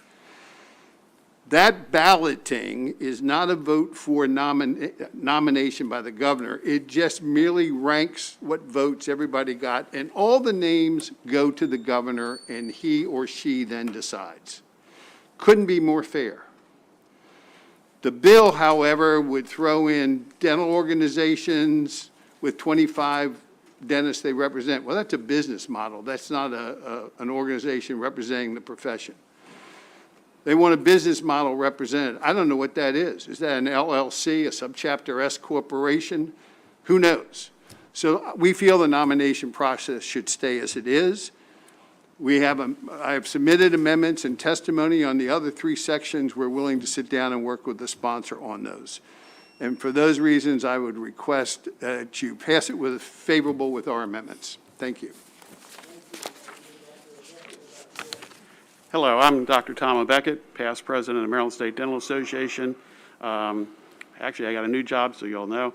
I am now the president of the Maryland State Dental Association's Charitable and Educational Foundation. So hearing about nonprofits a little earlier spoke to my ears because we do depend on some of those. So I'm here, I'm going to talk about the nomination process too, because the other parts are legalese, and that's not my wheelhouse. So I'm a great believer in the KISS principle, keep it simple, and business models are ill-defined. As Mr. Doherty said, they're ill-defined. I could give you probably 20 of those. The key thing about this, the qualifications for this position on the State Board of Dental Examiners are basically 3. You have to be a resident of Maryland, you have to be a licensed dentist, and you have to be in the practice for 5 years. After that, it's wide open. The, quote, election is not an election. It is what I call peer review. It allows those of us who are interested in who serves on the dental board to rank them in position that we would like for them to be like our judge and jury. And this year, there were 7 names on that election that was done, and all 7 of them are members of the Maryland State Dental Association. I can't tell you what their practice business models are. I don't care. I cared about them as a person. The qualification for me is not what you practice or how you practice or what kind of practice you had. Somebody made the mistake saying they're all general dentists. They're not. Is the qualification as a dentist to look at what other dentists have done to protect the public, which means both the dentists and the patients that we serve. The system that's in place now for the nomination process, I think, is very fair, very simple, very straightforward. Anybody with 10 signatures can put their name up. And if you can't get 10 signatures from your peers, there's no way you should be on the board. So I'm in favor of the bill. I want a favorable report, but I would like you to strike the nomination process. Thank you. Thank you very much, Senator Pinsky, Senator Kagan, and members. Charles Doring, general dentist in Rockville, Maryland, also Medicaid provider in the state, and treat patients in local nursing homes as well. Just to reiterate what was said, I actually have the election trust. That's the third party that runs the balloting, if you will, for the board, and I have the notice of balloting for 2022 Board of Dental appointments. I will say, as Dr. Beckett said, there were 7 candidates. It turned out, and I'm a Board of Trustee member for the MSDA, we interviewed those candidates, or at least reviewed resumes, and we decided as the MSDA not to support a candidate this year, although we were able to legally to put one name forward. So any group, Hispanic Dental Association, any group or entity with, like I said, 10 signatures can submit a name. And the board does review those signatures to make sure they're authentic. I can tell you a few years ago on the hygienist side, someone who was not a hygienist signed a nomination, and there were consequences from that. So they do vet that. As far as the vote itself, I have the certified results from 2020. There were 286 dentists that voted and 118 hygienists. The dentists vote just for dentists, the hygienists just vote for hygienists. And in 2018, I'm not sure why, but there were over 500 votes in that nomination process. So just here to add clarity and ask for a favorable report on Senate Bill 611 with amendments as proposed. Questions for the three witnesses? Seeing none? I'm sorry, Senator Lamb, I apologize. Thank you, Mr. Chairman. So a question for you, because it sounds like most of your concerns stem from the board nomination process, and it sounds like from your perspective, if it's not broken, what is this fix that's going on? I'm reading the bill, and it says that of the 9 licensed dentist members, each of the business models used by the dentists in the state must be represented. Is it clear what those types of business models are? If I could address that, Senator, it is not. As I said, I don't know whether it means a type of corporation or partnership. And again, business models, there are as many as people can, in their own ingenuity, develop. And I don't know how you evaluate or distinction. I think it's almost an impossible standard to apply. So if you and I were dentists and we formed Kabuki Dentistry as our business model, that would be I would assume that would be a model, and if somebody else had the same model, they might have to pick between us. But I just don't know really what it means, and I think it's so vague, it's invalid. And it's a must be represented. It's not something that just shall be or can be considered. It sounds like it's a requirement here, and I guess that could open up to, I guess I understand the intent is to have some more diversity here, but I think to your point that folks that are dentists that come from different business models, if they can garner the signatures needed, if they can find support from other dentists that would all have a say, I guess, in voting on this, they would bubble up to the top in that list too, that would be presented to the governor, right? And I guess like any other nominee, they can lobby the second floor to try and be appointed. Right. Okay. All right. Thank you. Let's go to the, I'm sorry, Senator Ellis. No problem, Mr. Chairman. So thank you, sir. As a CPA, I understand that there are several business models in my profession. You have a sole proprietor, you have those who are in limited liability companies, you have those who are with the big four. It's clear. I'm not sure why there is that muddy area that you gentlemen are saying. Before, it was clear in my mind. So, I would think in your profession also, a business model is based on business law, which CPAs are experts in. We'll get a lot of training in it. So, same thing. It's how you're organized. Sole proprietor or LLC, limited liability company, or C corporation. And so, what is the reason, my question to you, gentlemen, what is the reason for the muddiness in your profession when, however, your practice is beyond dentistry? It's basically business law and how you are organized. How are you gentlemen organized if you're a dentist? Sole proprietor, limited liability company, PC, professional corporation. We have a ton of different categories how you can be organized. But I know you're organized under one method. I'm an S-corp with a 3-doctor practice with 15 employees. So how is it in business law wise? Is it like a partnership or? Yes, partnership. So partnership, okay, that's one level of organization, partner. So it's clear your partnership. Any sole proprietors here? It's clear to me there's a level of organization. And so I just don't like the muddiness of things. I always try to have things kind of clear in my brain. And so thank you for answering that. Could I answer that too, Senator? Yeah.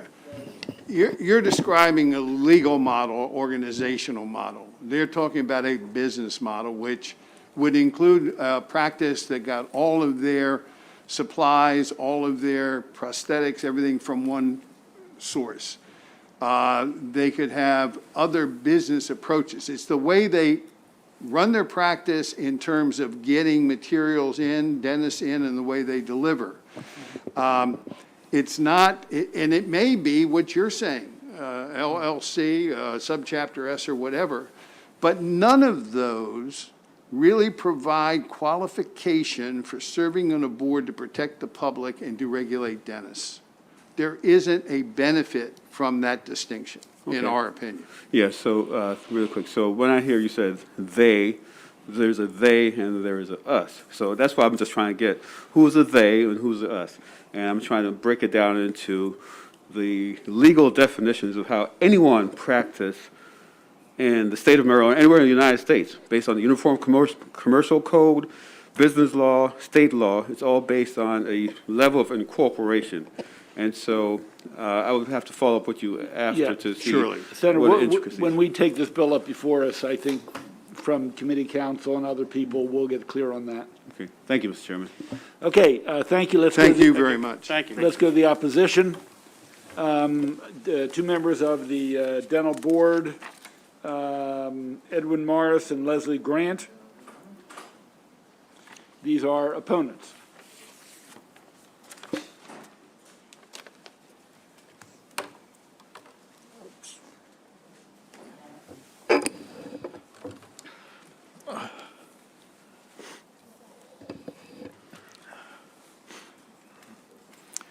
Please begin, in whatever order you choose. All right. I'm Dr. Ed Morris, member of the State Board of Dental Examiners, and I'm testifying in opposition to Senate Bill 611.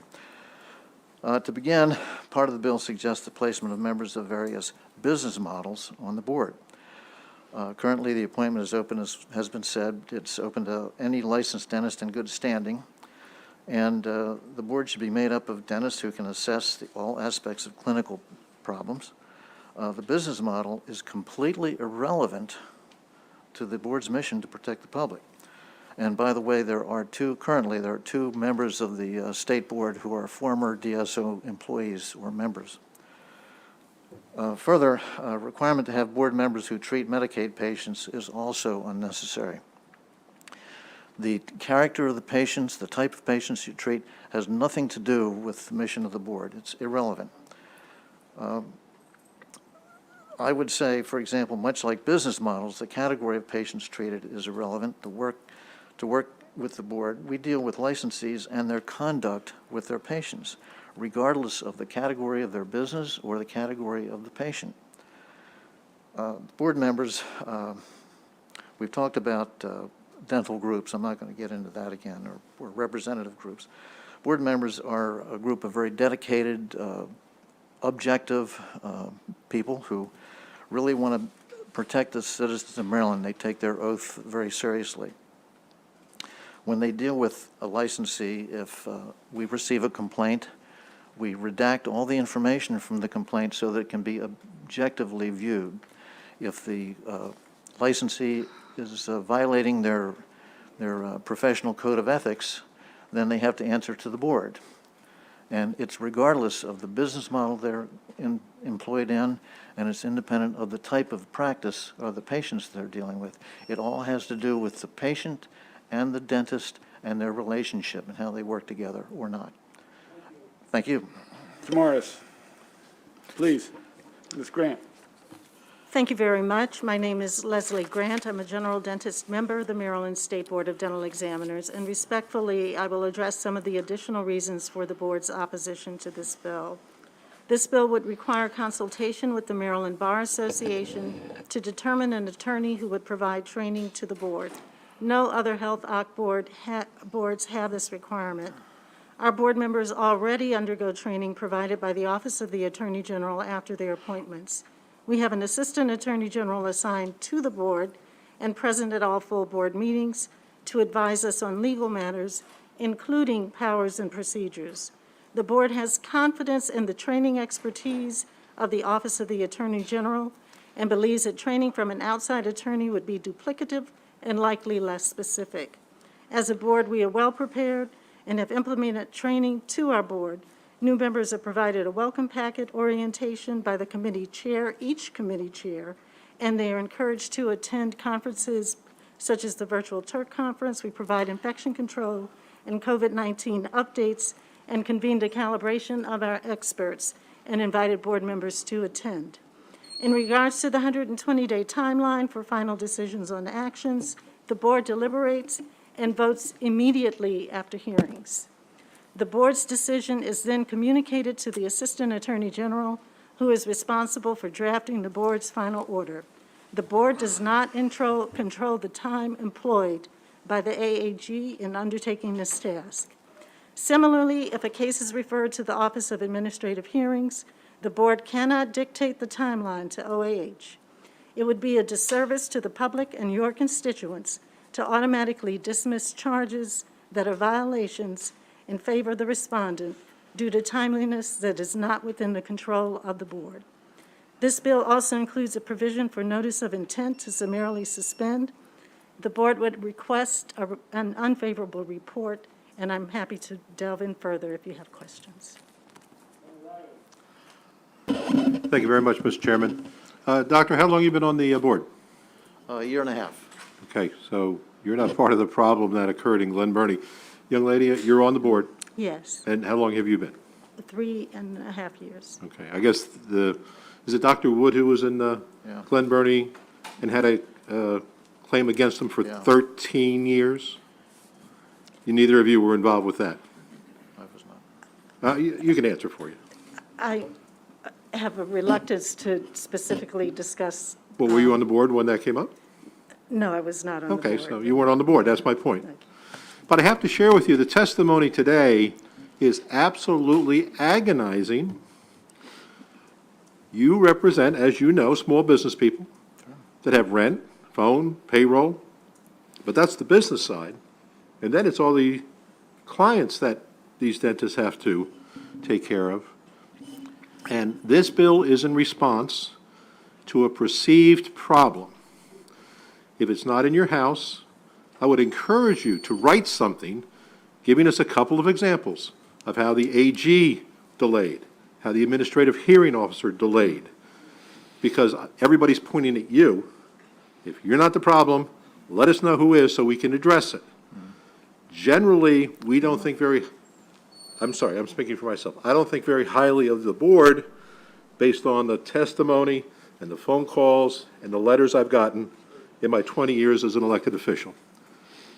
Give us some information, show us how efficient you are, and maybe we can point our gun at whoever, I'm sorry, we're not supposed to say that.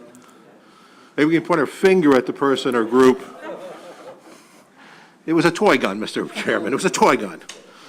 At who we should be upset at, but right now, you're in our crosshairs. I'm sorry, you're in the middle of the target. That's bad, that's bad. Mr. Chairman, I better be quiet. At that point, I think we'll turn off the mic.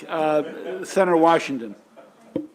Dr. Grant, it's good to see you, and thank you for your service. I do just have a question, and it's building perhaps with a lighter finger than my colleague.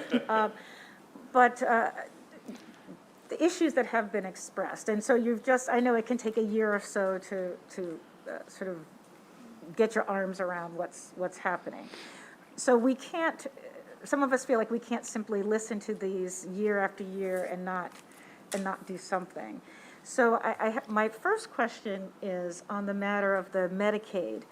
Are there physicians that have Medicaid, that accept Medicaid, and those that don't? So just answer, I guess that's a yes. Are there different experiences or vulnerabilities, or challenges and opportunities in those two different populations that might require a different response or something? In terms of board actions, Yeah, Senator I'm just, Washington? I guess I want to contemplate the idea. You made the statement that, you did not, but the gentleman to the right made the statement that it shouldn't matter, that you don't really look at who's being served. You're just looking at the doctor themselves, the provider themselves. And I'm asking that might you contemplate that might be that might be a problem, having that perspective? Or could you contemplate that there's a difference for those two practices? Dr. Morris is going to address, but I believe he was referring to the fact that when complaints initially come into the board, the provider-specific information is redacted, so that each case is looked at as a complaint, is reviewed as a tabula rasa, that it is not identified, so that there's no preconceived information regarding the licensee. I guess it's more of the frame, if I could just try to explain. I guess it's the lens from which one looks at a case, regardless of whether or not you know who the provider is. That if you have a set of experiences, you have one set of experiences as a provider, and you have another set of experiences as a provider, might your understanding of a circumstance be shaped by the fact of who you serve? Yeah. I'd like to answer that if I could. What we are trying to do in the board, and I think we do a very good job of it, is to be absolutely objective. Yeah. In other words, information, when we get a claim, when we have a complaint, we look at what the complaint says. We don't know who the dentist is. We don't know who the patient is. We don't know any of that. We judge it based on what this licensee has done in relation to the patient. And again, we don't know any categories, so we don't want to be categorizing a patient. Oh, this is a Medicaid patient. We're going to treat them differently, whether better or worse. We don't consider that at all.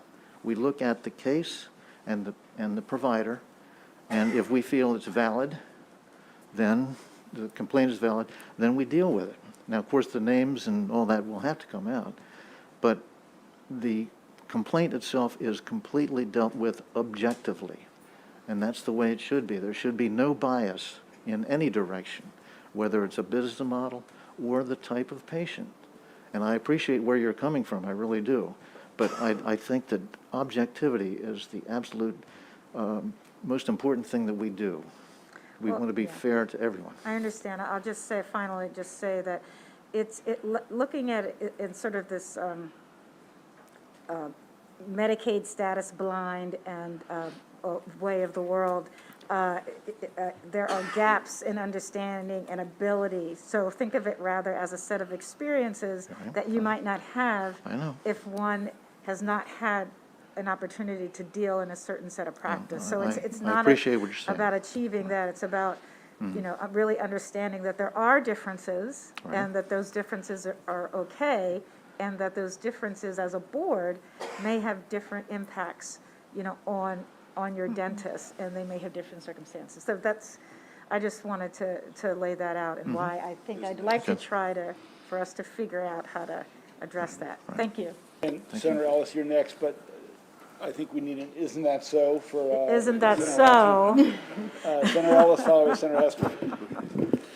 Yeah, thank you, Mr. Chairman. And so, doctors, thank you for being here and trying to allow us to understand, your way of practice and being on the board. And so, I can refer back to my licensure as a certified public accountant, which is a board of certified public accountants in Maryland. And so I know there are different categories of individuals. So you have individuals who come in for a license. There are different kind of licenses you can get. You can get, say, individual if you're a practice with a firm. There's a firm license. So the board of dental examiners, are you aware of the different categories of license? Do you break it out? Or even if, say, a group comes in with 100 practicing dentists, each individual dentist have to get a license, and there's no record of, say, that company or that group, or how is it broken out in the dental world? Okay, we license individuals. We do not license corporations. And if someone in a particular corporation is a bad actor, is not treating patients properly, is doing things that aren't right, we go after that practitioner, that licensee. We don't, it doesn't matter who they work for. It is, all we do, we license dentists, we license hygienists, and dental x-ray therapists, or So, radiation technologists. okay, so it's just 100% on an individual basis. So there's no permit to practice for a group at all, that recognition? We have sedation permits, and we do recognize right. specialties, but we don't have a permit or a license for a practice type. One other thing, we do not, We have a lot more bills to go Excuse me, today, so sorry. let's not get Yeah, well, we're good. Thank you. stuck So appreciate- on the board itself. Senator Hester. Thank you. I was just curious, and if we're running out of time, you could give this me offline, but how, like, in terms of the timeline, do you find that unreasonable in the bill, or are you willing to accept the timeline in the bill? I mean, it seems fairly reasonable to me. And then the second question was, you know, for the last boards, when we had the sunset reviews, we looked at legislative audits. Have you had a recent audit by the Office of Legislative Services? And could you briefly summarize anything that you think is relevant to this? So the latter part first, we had a substantial, there was a substantial audit of the board in 2009 that recommended a 10-year review. So I believe there was one in 2018. I'm not quite clear, but it followed the recommendations from 2009 is my understanding. An 18 one, say. Right. I'm mostly aware of the 2009 one because there were a lot of recommendations, but however, it gave a Okay. 10-year time period. I'll So find it. I will try to bring more information to you regarding that. In regards to the 120 days, no other health occupation board has this requirement, so the board is opposed. Summary suspension is rare, and I think that has not come up during this time period. It is something that rarely occurs, and it is in the most egregious of circumstances. As I did say, we don't have control over the timelines that may be required for the board order to be generated. So that comes from the Attorney General's office, from the Office of the Assistant Attorney General. And that is the final board order, which is rendered in cases where there is a hearing. Most of our cases are resolved at the case resolution conference level. I think that has not come up also. I will repeat that summary suspensions are rare. You know, it would, first of all, thank you for that. If you could get us, or to Ms. Foxwell, how many summary suspensions you've had in the last 2 years, 5 years, whatever, and however much you're allowed to describe what the circumstances are.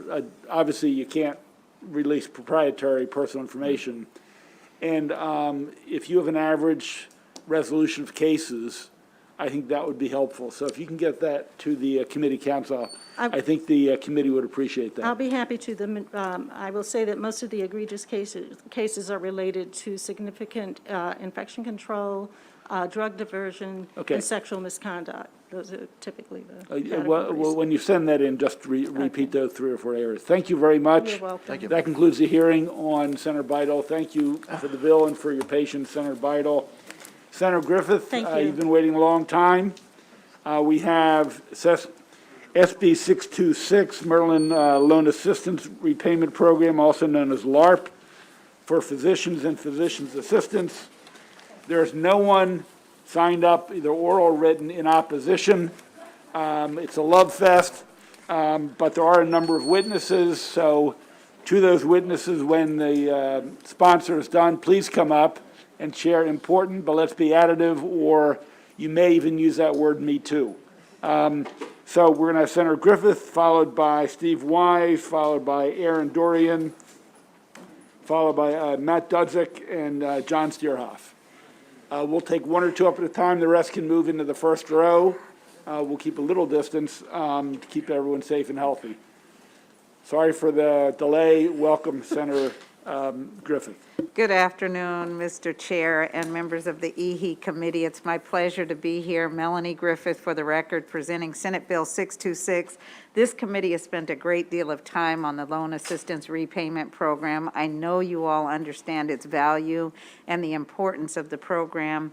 This year's bill basically does two things. One, it allows part-time physicians and physicians' assistants to be included in this program.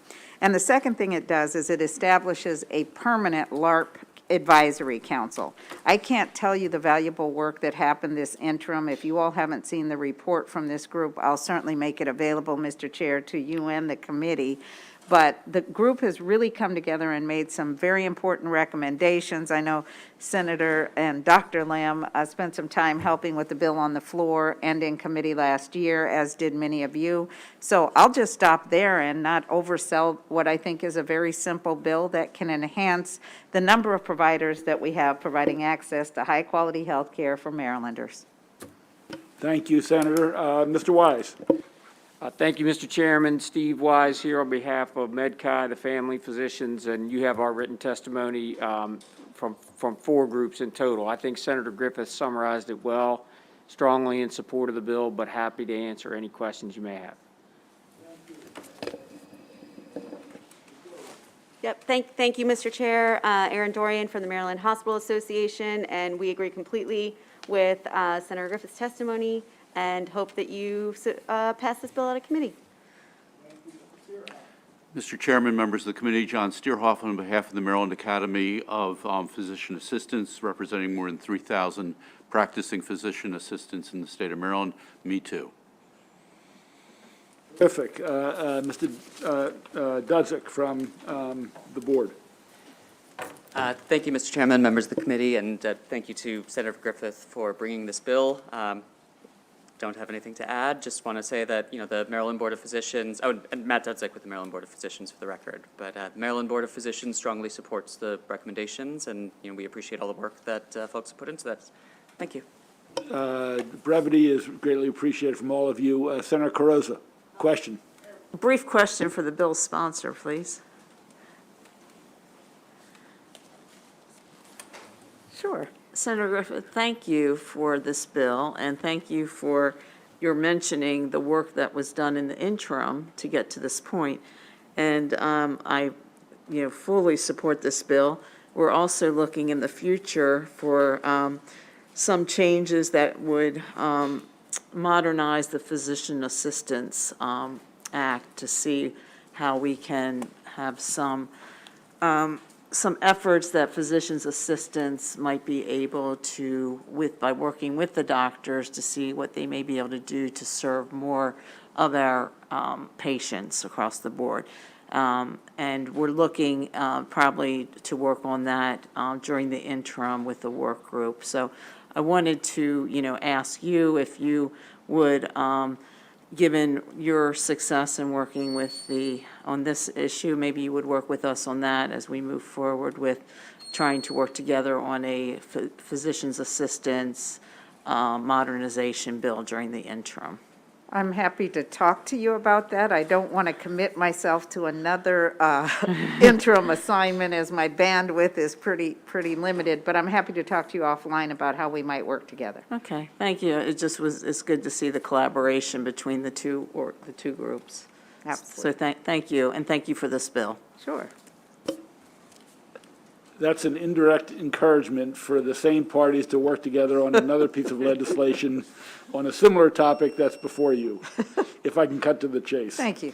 Okay, thank you. That concludes the hearing on that piece of legislation. Carroll County Senators, I see Senator Reedy. Are you here on behalf of Carroll County? Yes, sir.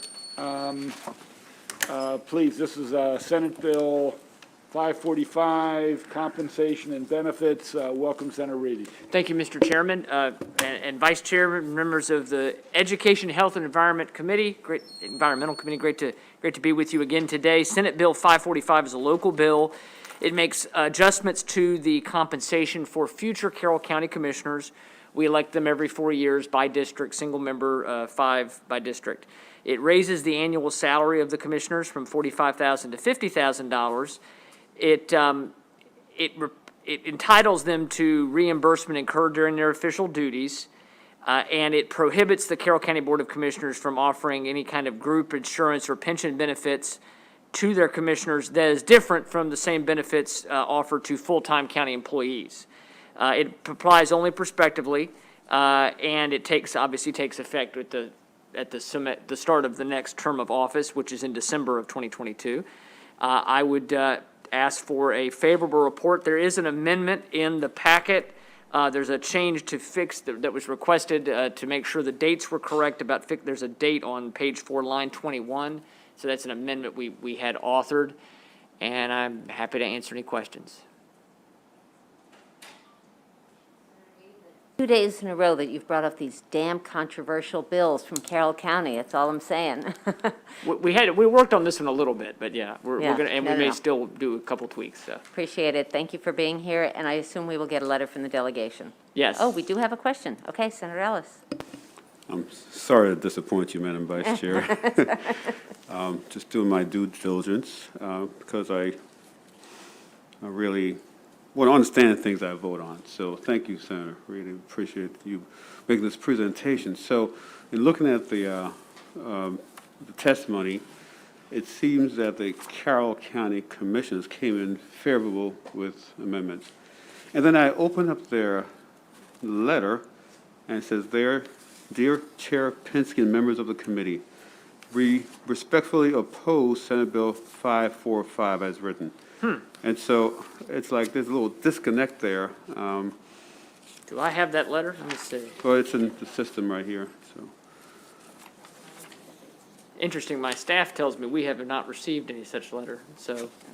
We've been in communication. There was a concern about the way the bill was drafted originally that we were trying to tweak and change. We're not really, the only thing this bill changes besides salary is basically putting in law clearly that county commissioners, who are full-time employees while they are commissioners, can get exactly what county employees get.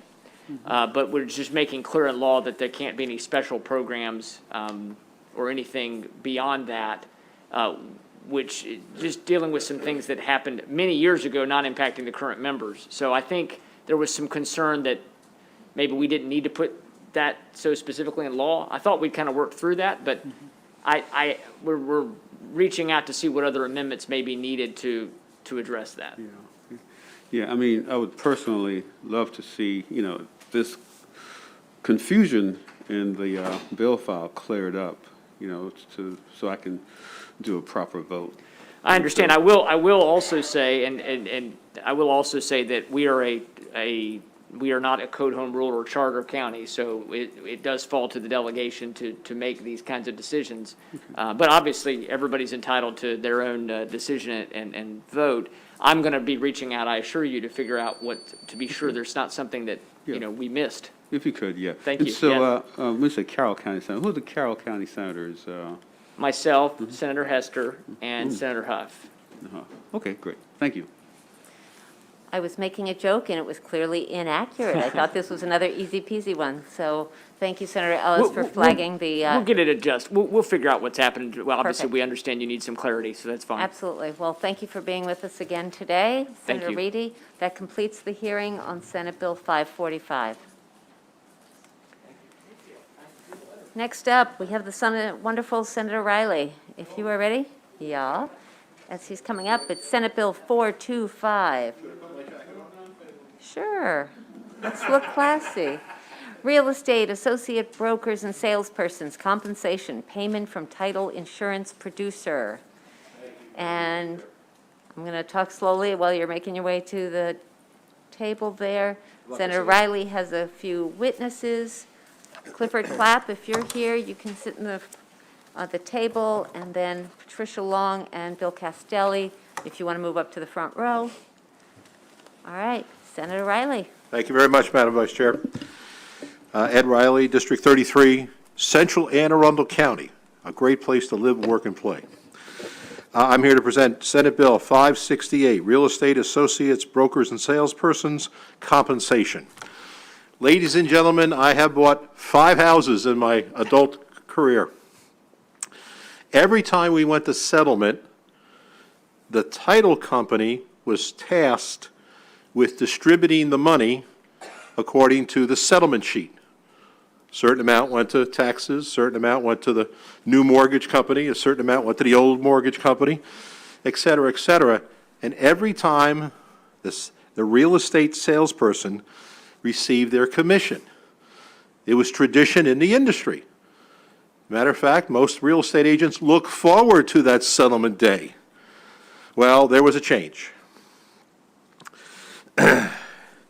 Last year, the Real Estate Commission issued guidance that these pay-at-the-table arrangements are not permitted by law because an unlicensed individual, the settlement agent, is paying the sales agent. However, the settlement agent is not paying the agent. It is the broker is paying the agent, and the title company, the settlement agent, whatever label we give them, is only transmitting the funds just like the settlement agent does when he and she transmits a portion of the bank funds to the broker in all transactions.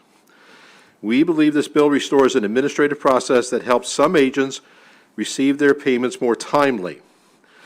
There's some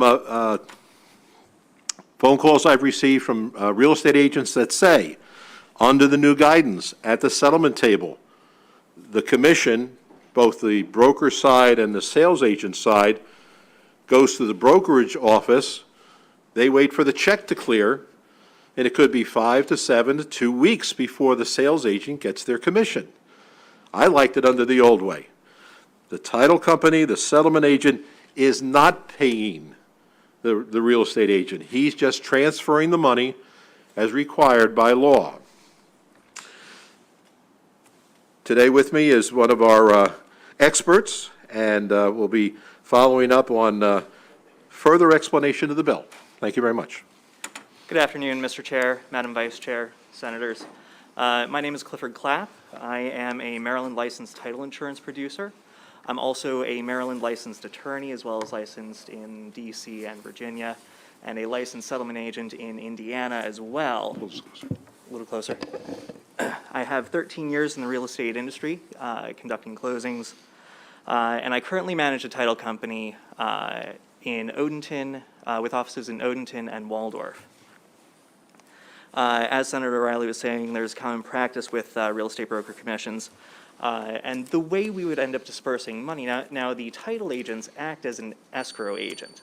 What that means is that money is deposited with us for safekeeping, and we then disperse it pursuant to instructions from either a lender or, with the case of these real estate commissions, the broker. The broker is aware that they are due a certain amount of money based on the settlement statement, and they send us what's known as a commission disbursement authorization, or a CDA. We would then follow the instructions in that CDA and do with the broker's money what they have told us to do, which is usually pay a commission to the real estate agent and then send the rest to the brokerage. Based on the new interpretation of this regulation, and the regulation had stated that a realtor may not accept a commission or other valuable consideration from any person other than a real estate broker with whom the associate broker is affiliated. That was to comply with the Real Estate Settlement Procedures Act. That was to prevent any sort of kickbacks or things being labeled as commissions on the settlement statement that were not actually commissions, to make sure that the broker gets their cut of the commission, which is insured by these commission disbursement authorizations. Now, the Real Estate Commission does not monitor the broker's operating accounts. It only monitors their escrow accounts. And when it comes to payment of commission, that is something that comes from the broker's operating accounts in these cases. So we feel that this is a complete misinterpretation of the regulation, because we are not doing anything with our money. What we are doing is we're operating essentially almost like a trust company. We keep the money in escrow, we keep it safe until everything happens that needs to happen. Now, one of the issues that we're running into is that The way this has been interpreted, since we can't give the agents their money at commission, at settlement, the agents who work for larger real estate companies, the Century 21s, Long and Fosters, those real estate companies own their own title companies. Because they own their own title companies, those corporate headquarters can look into those title companies' escrow accounts. They can see that commission is due, it's on its way, it's been received by the settlement agent, and they can actually forward money from their operating account to cover that until it reaches them from the title agent, which means that they're able to get these agents their commission faster than if the agent uses another title company. So it's creating some unfair competition between the title companies that aren't owned by these large real estate companies and the ones that are. So the ones that are owned by the large real estate companies get a serious, serious market advantage by this misinterpretation. That is also creating an ethical issue for realtors because they have to decide, do I want to go with my company who can get me paid faster or this other company that I know does better work? And their job is to represent the client. They should be recommending the one with the better work, but the misinterpretation is creating this ethical conflict for them. And it's also making it difficult for independently owned real estate companies to get better agents if they don't have their own title companies associated with them. So there are a lot of facets to this misinterpretation that have really thrown a wrench in the works in the industry. And because of that, I'm asking that you support SB 425. Thank you very much, Mr. Clapp. Patricia Long and Bill Castelli. You may go in either order. Welcome to EHE.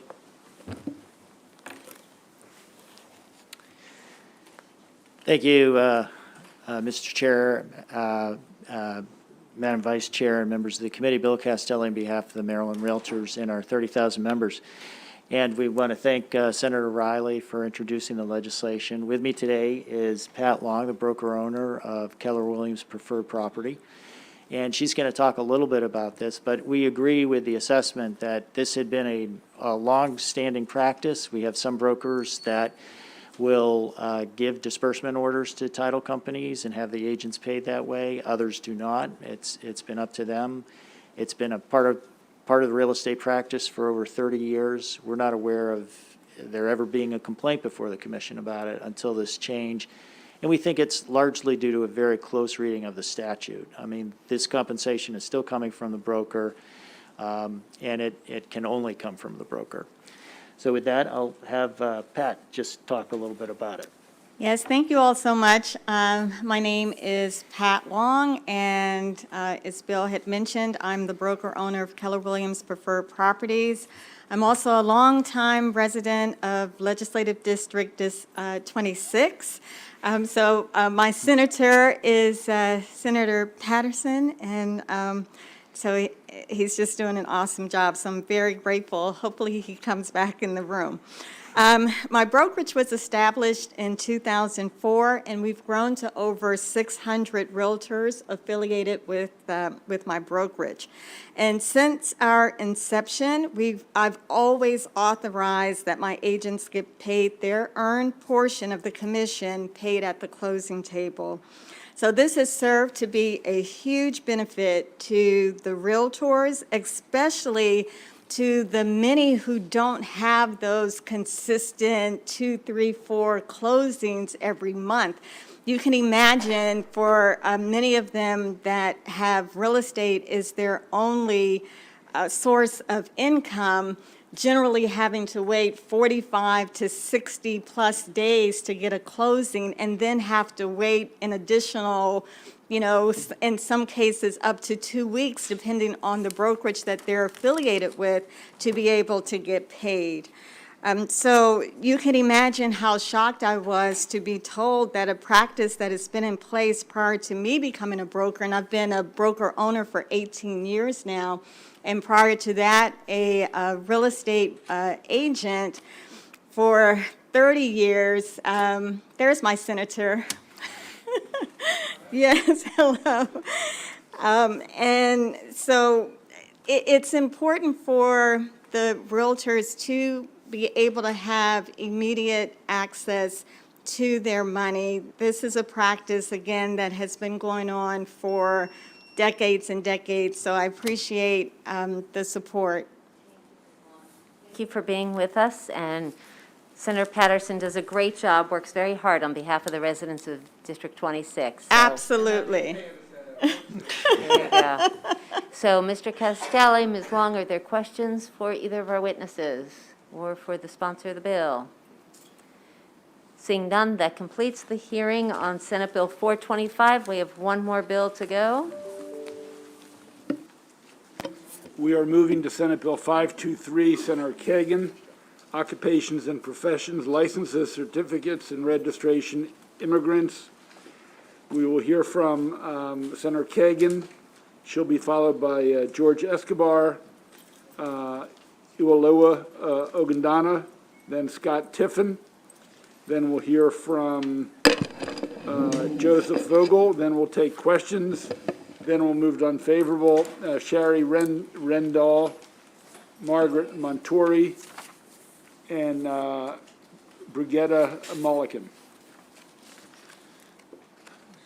Senator, welcome. Thank you, Mr. Chair. Colleagues, this is a really important bill that is, you know how sometimes we get two for the price of one, a two-fer, a three-fer? This is, I just came up with, I think this is a five-fer.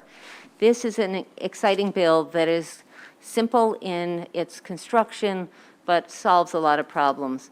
Everyone knows that we have enormous labor shortages in the state of Maryland around the country. We don't have enough home health care workers. We don't have enough doctors or teachers' aides, resulting in large classrooms. We don't have enough builders or plumbers or and things, professions that affect our supply chain. And we have people who want to do the work. We have these people that will bring diversity to our workforce, including linguistic, language diversity that can communicate with people in the hospital, in the clinic, in the nursing home. We have an opportunity to help support Maryland families while also bringing in more tax revenue to our coffers and provide consistency in practice. So what is it that does this?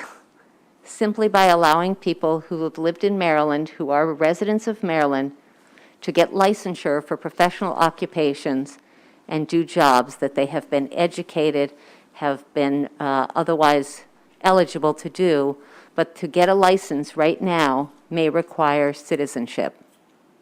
By waiving citizenship, as 5 states have done in totality, and 9 other states have done at least partially, we get the opportunity to fill some of these vacancies, provide better service for our patients, our kids, and our communities. Maryland hospitals, they're talking about, they're declaring crisis standards of care. We all know through the pandemic how overloaded, overworked, and overstressed they are. I feel for Dr. Lamb and for all of our healthcare workers who are our sheroes and heroes, who are working under incalculable stress, long hours, no leave, and putting their own health and their own family at risk. We need to get more healthcare workers. I'm thrilled to have endorsement by the Maryland Hospital Association. They told us that they have over 3,900 vacancies in nurses, which is why the Maryland Board of Nurses has endorsed this legislation. And that number of 3,900 is a 50% jump just in the last 6 months. We're talking about if you do want to get nurses, you have to pay a premium. It's not just the normal amount that used to pay nurses. They're talking about needing to pay over $50 an hour.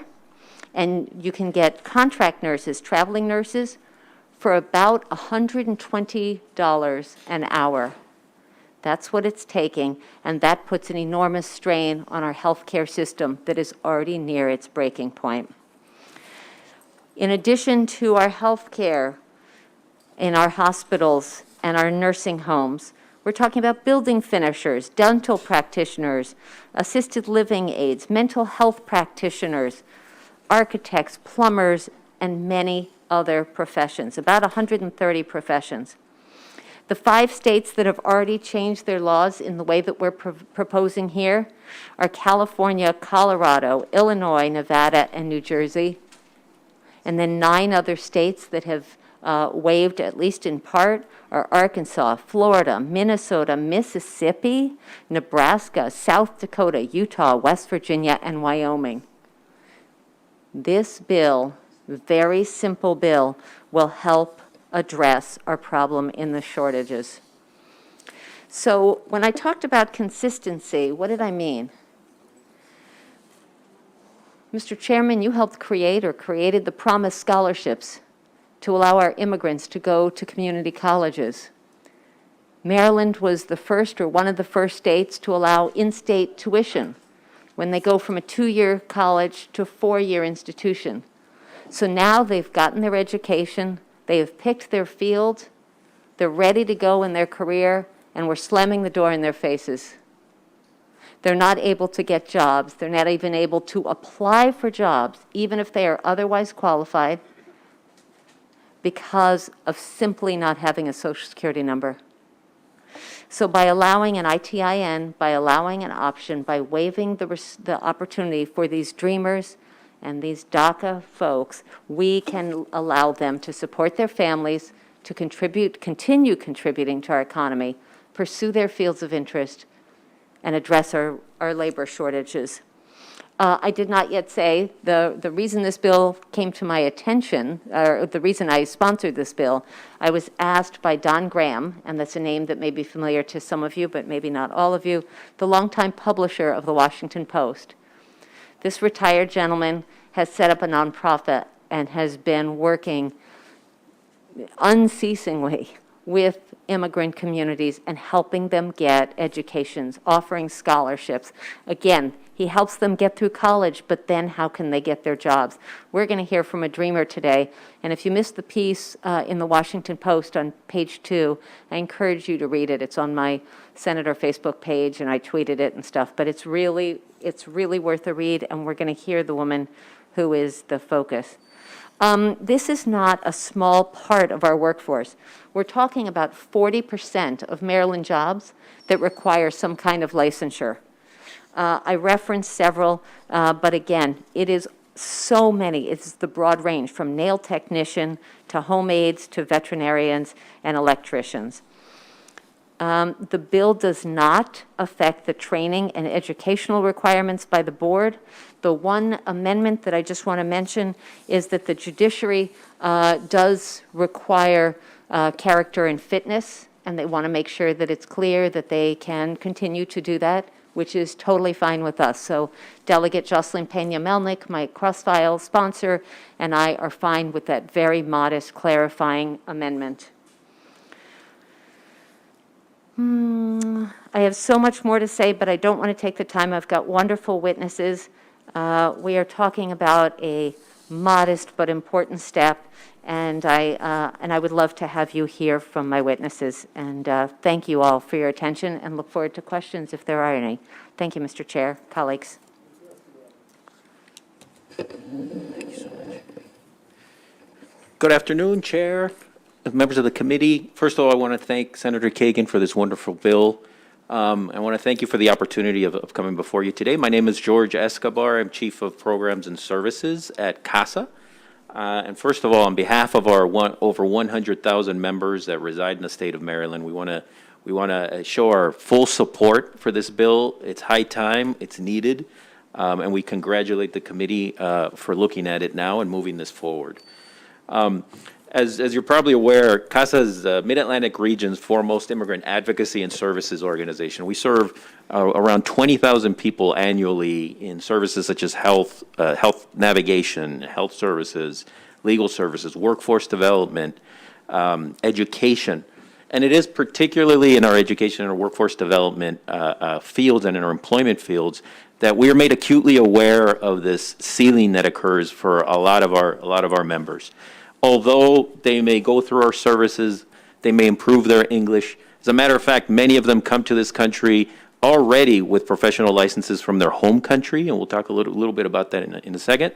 But despite all those attributes and despite doing their best to improve their English language and actually even participating in our courses that are run through the community colleges or vocational training courses in about 10 different industries, they're not able to obtain that professional license because of their immigration status. So we're talking about folks that are fully trained or have all the training background and are eligible to receive a license, but for that mysterious Social Security number that has been promised by many federal administrations, but it's yet to arrive.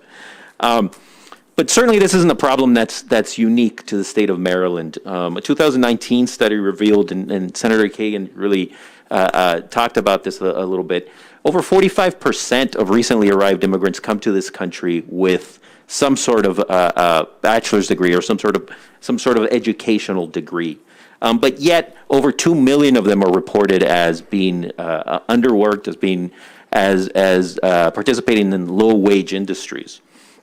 This is certainly the impetus behind the step that about 14 different states have taken to, in some form, allow undocumented immigrants or non-citizens access to some sort of professional license, right? And we heard Senator Kagan outline those specifically, but we're talking about 5 states which, may come as no surprise: California, Illinois, New Jersey, that have allowed full access, but also states that are not, that wouldn't necessarily come to mind in this issue, such as Utah, Mississippi, North Dakota.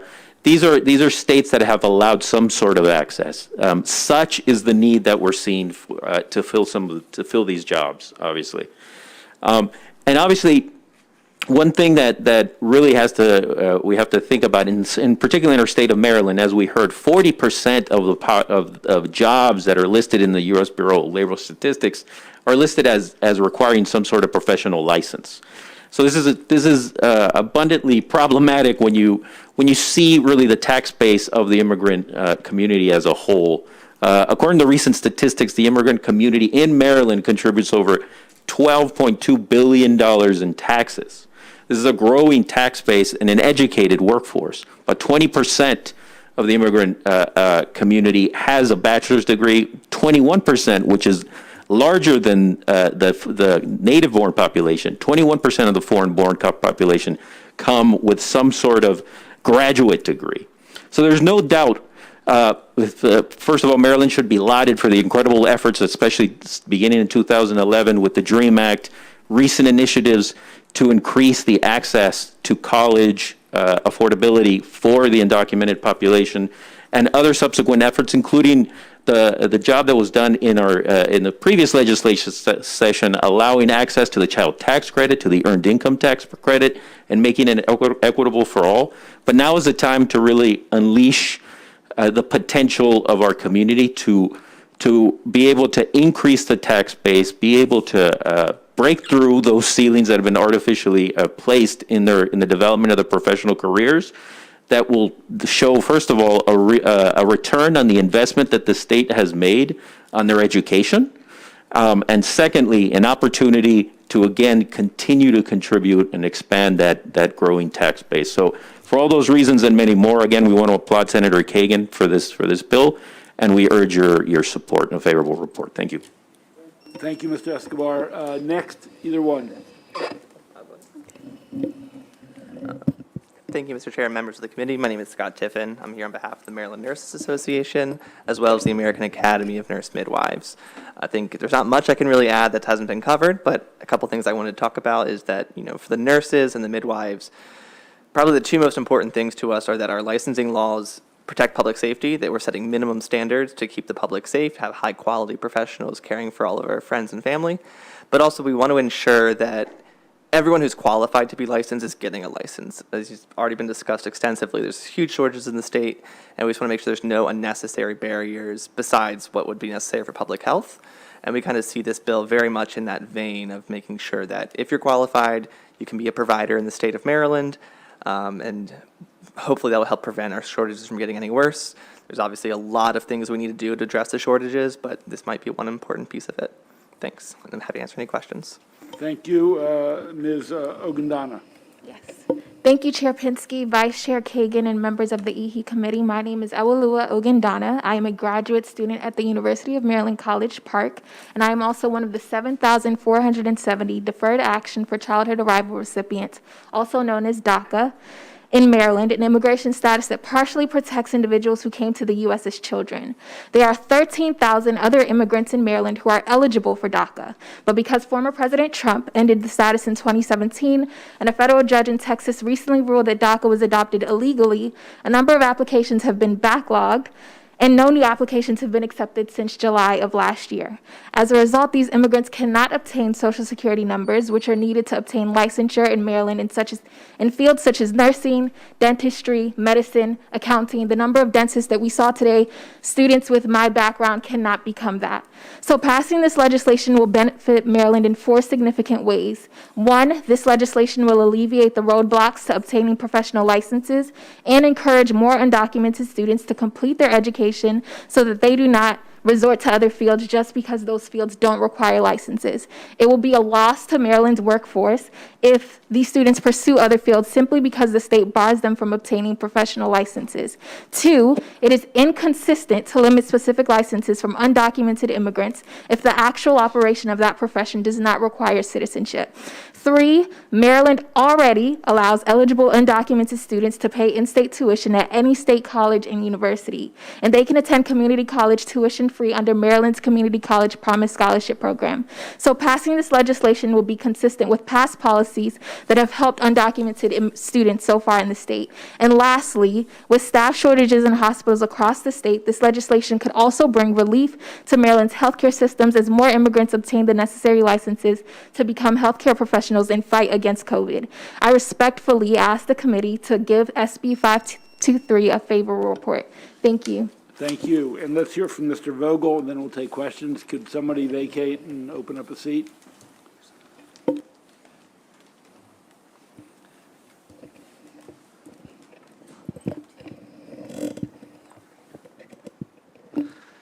Chairman Pinsky, Vice Chair Kagan, Senators, I'm here today to encourage the committee, to urge the committee to report favorably on Senate Bill 523.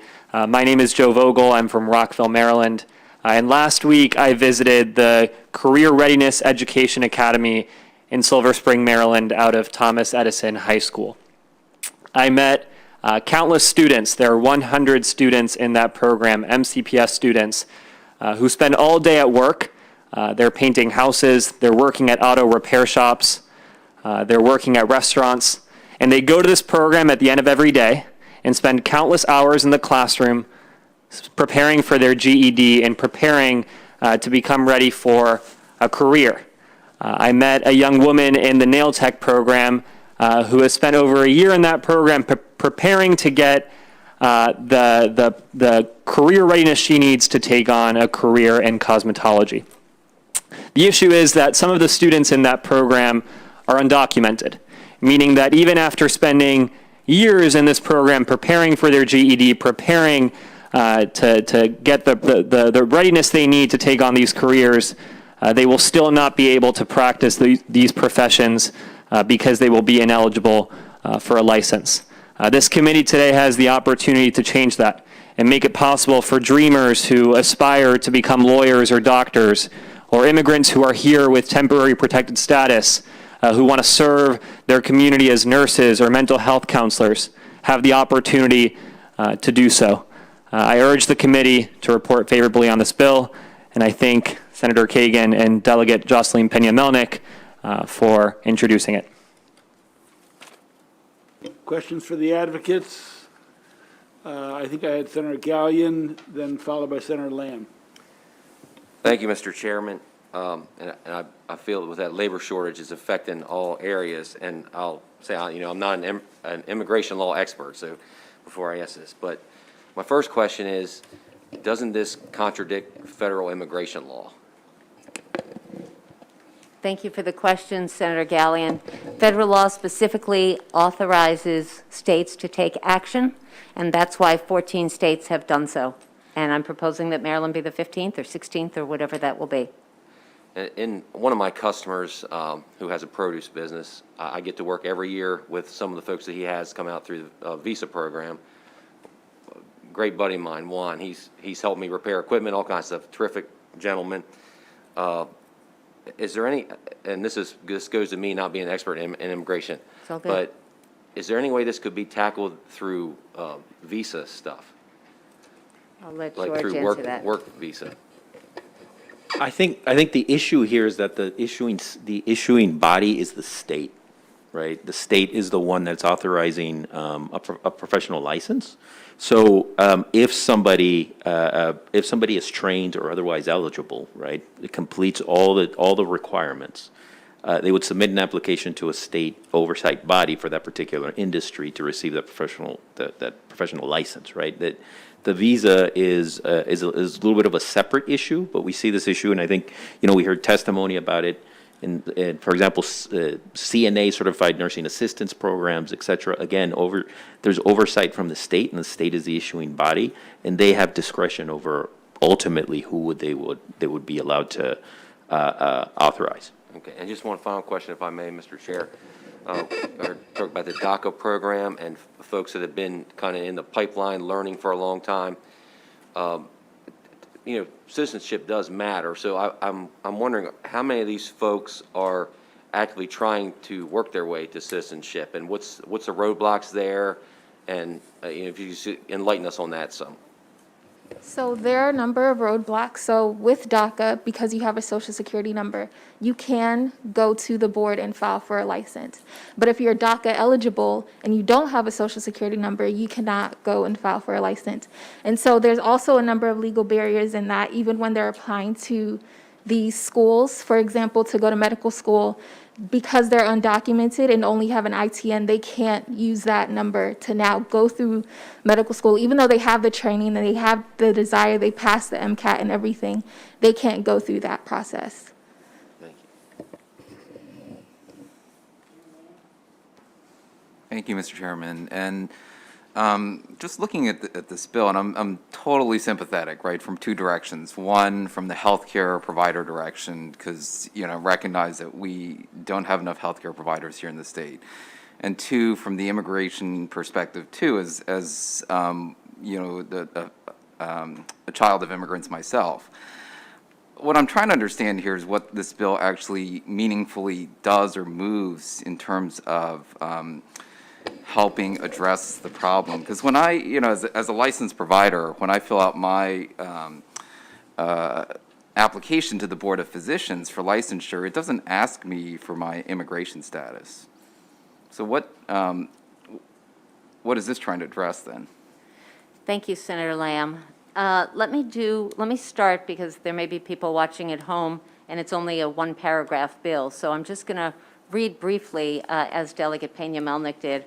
And this addresses those who are not a citizen of the United States, and I will, to Senator Gallion, I will say yet, because many want to be, who is a resident of the state. And then it says, a state occupational or professional licensing board may not deny an occupational or professional license, certification, or registration to an immigrant if the individual otherwise meets all educational, training, or professional requirements for licensure, certification, or registration. So that's the entire bill.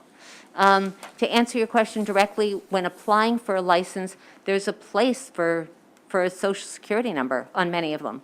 Or they won't even get to the starting gate because they have to be able to demonstrate that they are a citizen. This will remove both of those barriers and allow IWA and many other talented students who want to serve our community in the healthcare and other fields to allow them to get jobs and support their families. So the application doesn't actually ask whether you're a citizen or not, right? So you're saying that it just asks for a social security number? I have not looked at all of the applications. There are 130 professions that require licensure in this way. We didn't take the time to go over, and I wanted to give a personal shout out to Ms. Foxworth, our counsel, who did help us, and the website is a little daunting with so many occupations covered, but certainly many significant numbers of the 130-plus professions do require that, and if you're applying Require the online or Social Security something, number. you can't, a Social Security number, yes. And so you can't really get to the next step. And therefore, you're not even eligible to be on the list to then apply for a job to start your career after you've So- done all the education. So to get a job, a lot of these folks, if they're not documented, they don't have a social security number. In order to get a job, they have to file for an ITIN, right? An individual taxpayer identification number, an ITIN. I know we don't like abbreviations here, but if they put the ITIN into the licensure application, does that prevent them from getting through? It's a or being good approved? question. My Do the understanding. boards actually check the social security numbers to make sure that they are not ITINs or social security numbers or even just made up? My understanding is that that would be part of the background check and before someone would allow to be licensure. Is someone?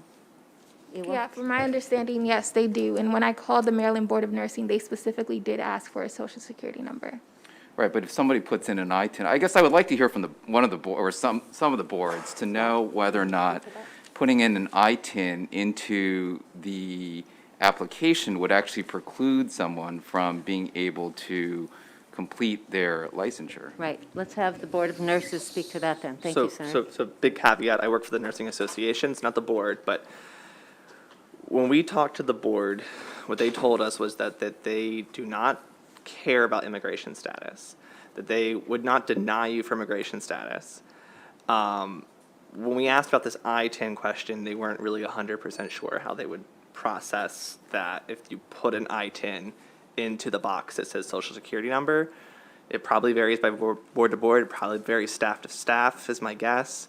My understanding is that they're the same length number, so you would probably have to do research to figure it out. But I'm not an expert on how the back end works for the boards. Okay, I would like some better, I mean, I know the boards have a lobbyist down here, and I would like to know from the boards if they actually look at the ITIN or whatever is filled out in the social security number field or not, or if an ITIN is sufficient for someone to pass muster for licensure anyway, and they may not, need a valid social security number, then an ITIN might be sufficient. In which case, they don't need to be a citizen to pass through and receive their license. I guess my second question has to do with, I guess, the third line, line 3, which says that the immigrant means an individual who's a resident of the state. And I'm just trying to think of some of our compacts and other agreements that we have with other states. Why does this person need to be a resident of the state? Is that too limiting in some way, or can that be removed? That's an interesting question, Senator, and if it's the will of the committee to modify that, I think that's a conversation worth having. I think that was a little bit out of respect to other states' laws, and by focusing on Marylanders and welcoming people to start their careers in Maryland. I mean, one of the whole reasons we need to do this is that so folks don't move to New Jersey or California and start their careers elsewhere. We want them to stay in Maryland. If they're talented and they meet all the other requirements, I want them to stay here and flourish here. And so it's not for us to tell New Jersey what they should do. Okay. Well, again, super sympathetic to the cause, understand the need for healthcare workers and to expand our workforce. So completely get that, but I just want to make sure that it meaningfully does something and moves the needle here. So 100%. Thank you. If I could just do two more things, Mr. Chair. Hold. Answer? No, we're going to hold on that because Okay. we're going to have the committee council check into with the boards on some of those questions. Okay, thank you. Senator Simon Ayer, then Senator Carozza. Very much. Just following up on Senator Lamb real quick, you said you didn't want to impose what other states had to do for the license. Isn't this basically saying it's a resident of our state? That would only affect Maryland law. I mean, it wouldn't matter what the other state's law was, correct? I mean, I'm not sure how that would affect other states. if we said they didn't have to be a resident of our state and still could get the license?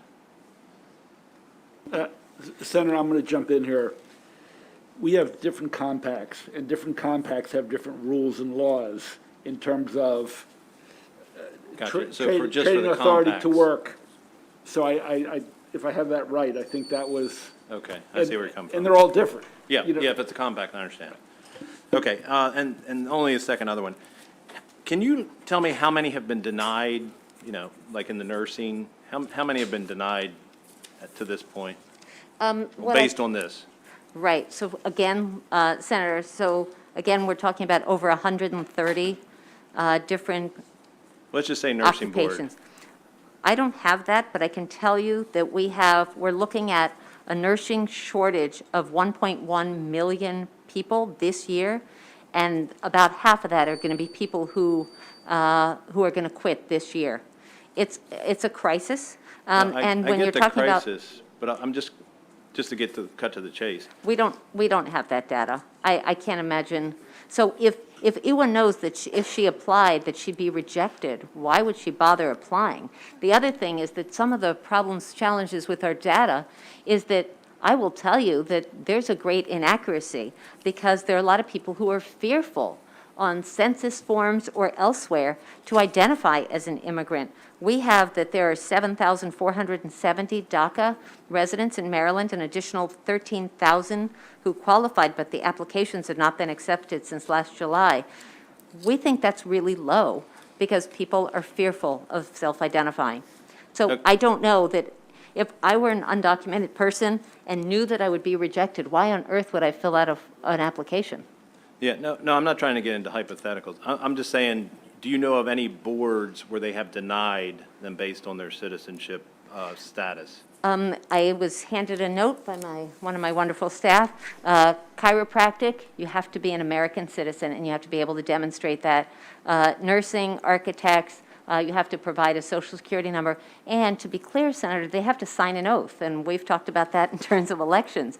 They're not going to sign an oath with an ITIN or the hypothetical, a made-up number, if they know that they're signing an oath saying, I am fit for this position, I want to serve my community, and I'm starting off by misrepresenting myself and my qualifications. Okay, and last night, so it'd probably be fair to say that you don't have any specific numbers of boards that have denied it. It's based on that basically they have to sign up. They probably wouldn't sign up. They probably would get rejected. But you don't have any specific data saying the nursing board had rejected 100, doctors had rejected 50. You don't have that data at this point? I don't know that the data would exist, Senator. Okay, thanks. Thank you for the question, though.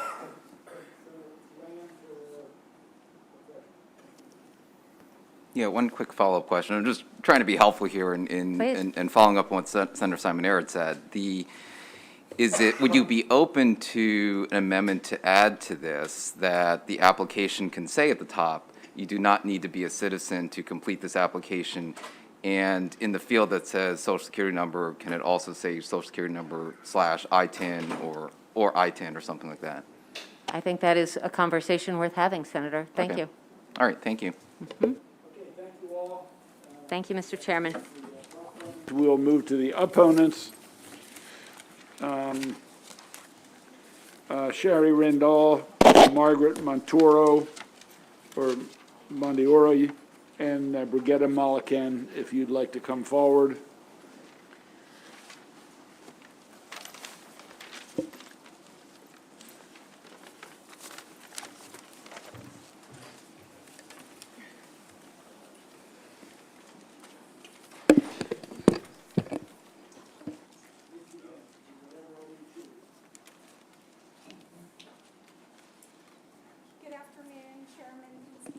And other distinguished members of the committee.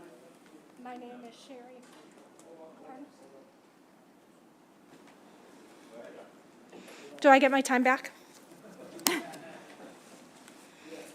Thank you. I am the Director of State and Local Engagement at the Federation for American Immigration Reform, FAIR. Founded in 1979, FAIR has 12,300 residents in Maryland. I am testifying today in opposition to this bill, Granting an occupational or professional licenses to illegal aliens frustrates the purposes and objectives of federal immigration law. Federal law plainly designed to preclude those here illegally from receiving commercial and professional benefits under Title 8 U.S.C. 1621. Granting an occupational or professional license to illegal aliens frustrates the purpose and objectives of federal immigration law. Illegal aliens have no right to remain in the United States and are prohibited from being employed. Moreover, occupational licenses to individuals who can be deported at any time needlessly could jeopardize those who are depending on that individual for services. In order to be eligible for many occupational and professional licenses, there's a requirement of good moral character. Those in the country illegally have already violated our laws and continue to violate the law by remaining. It is contradictory to regard continuous lawbreaking as meeting this requirement. Additionally, many occupational and professional licenses require the practitioner to take an oath to uphold our laws. Someone here illegally cannot, in good faith, take this oath, not only because they've broken the law, but also the person giving the oath cannot, in good faith, give it to someone they know who will violate it and continue to violate it. Granting an occupational license to someone here in the country illegally takes jobs away from American citizens and legal immigrants. In December 2021, Maryland's unemployment rate was 5%, while the national average for the month was just under 4%. The Maryland legislature should focus on giving jobs to legal workforce instead of providing to those illegally in the country. It is for these reasons that I urge an unfavorable report. Thank you. Thank you very much. Next, please.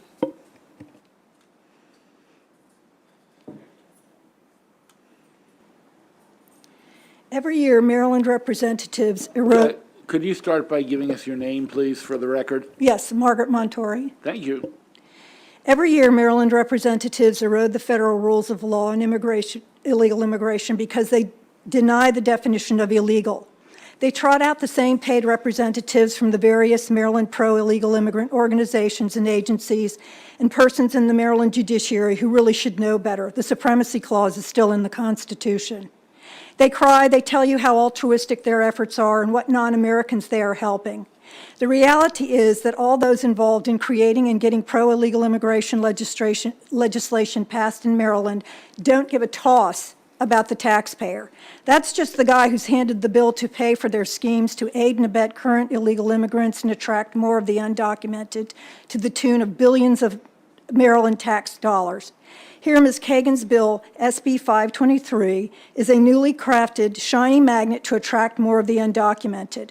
Come to Maryland illegally and you will receive professional credentials. If an immigrant cannot come to this country through legal channels, why should they receive professional credentials of any sort? This is job creation for persons who are not yet legal participants in the American socioeconomic system.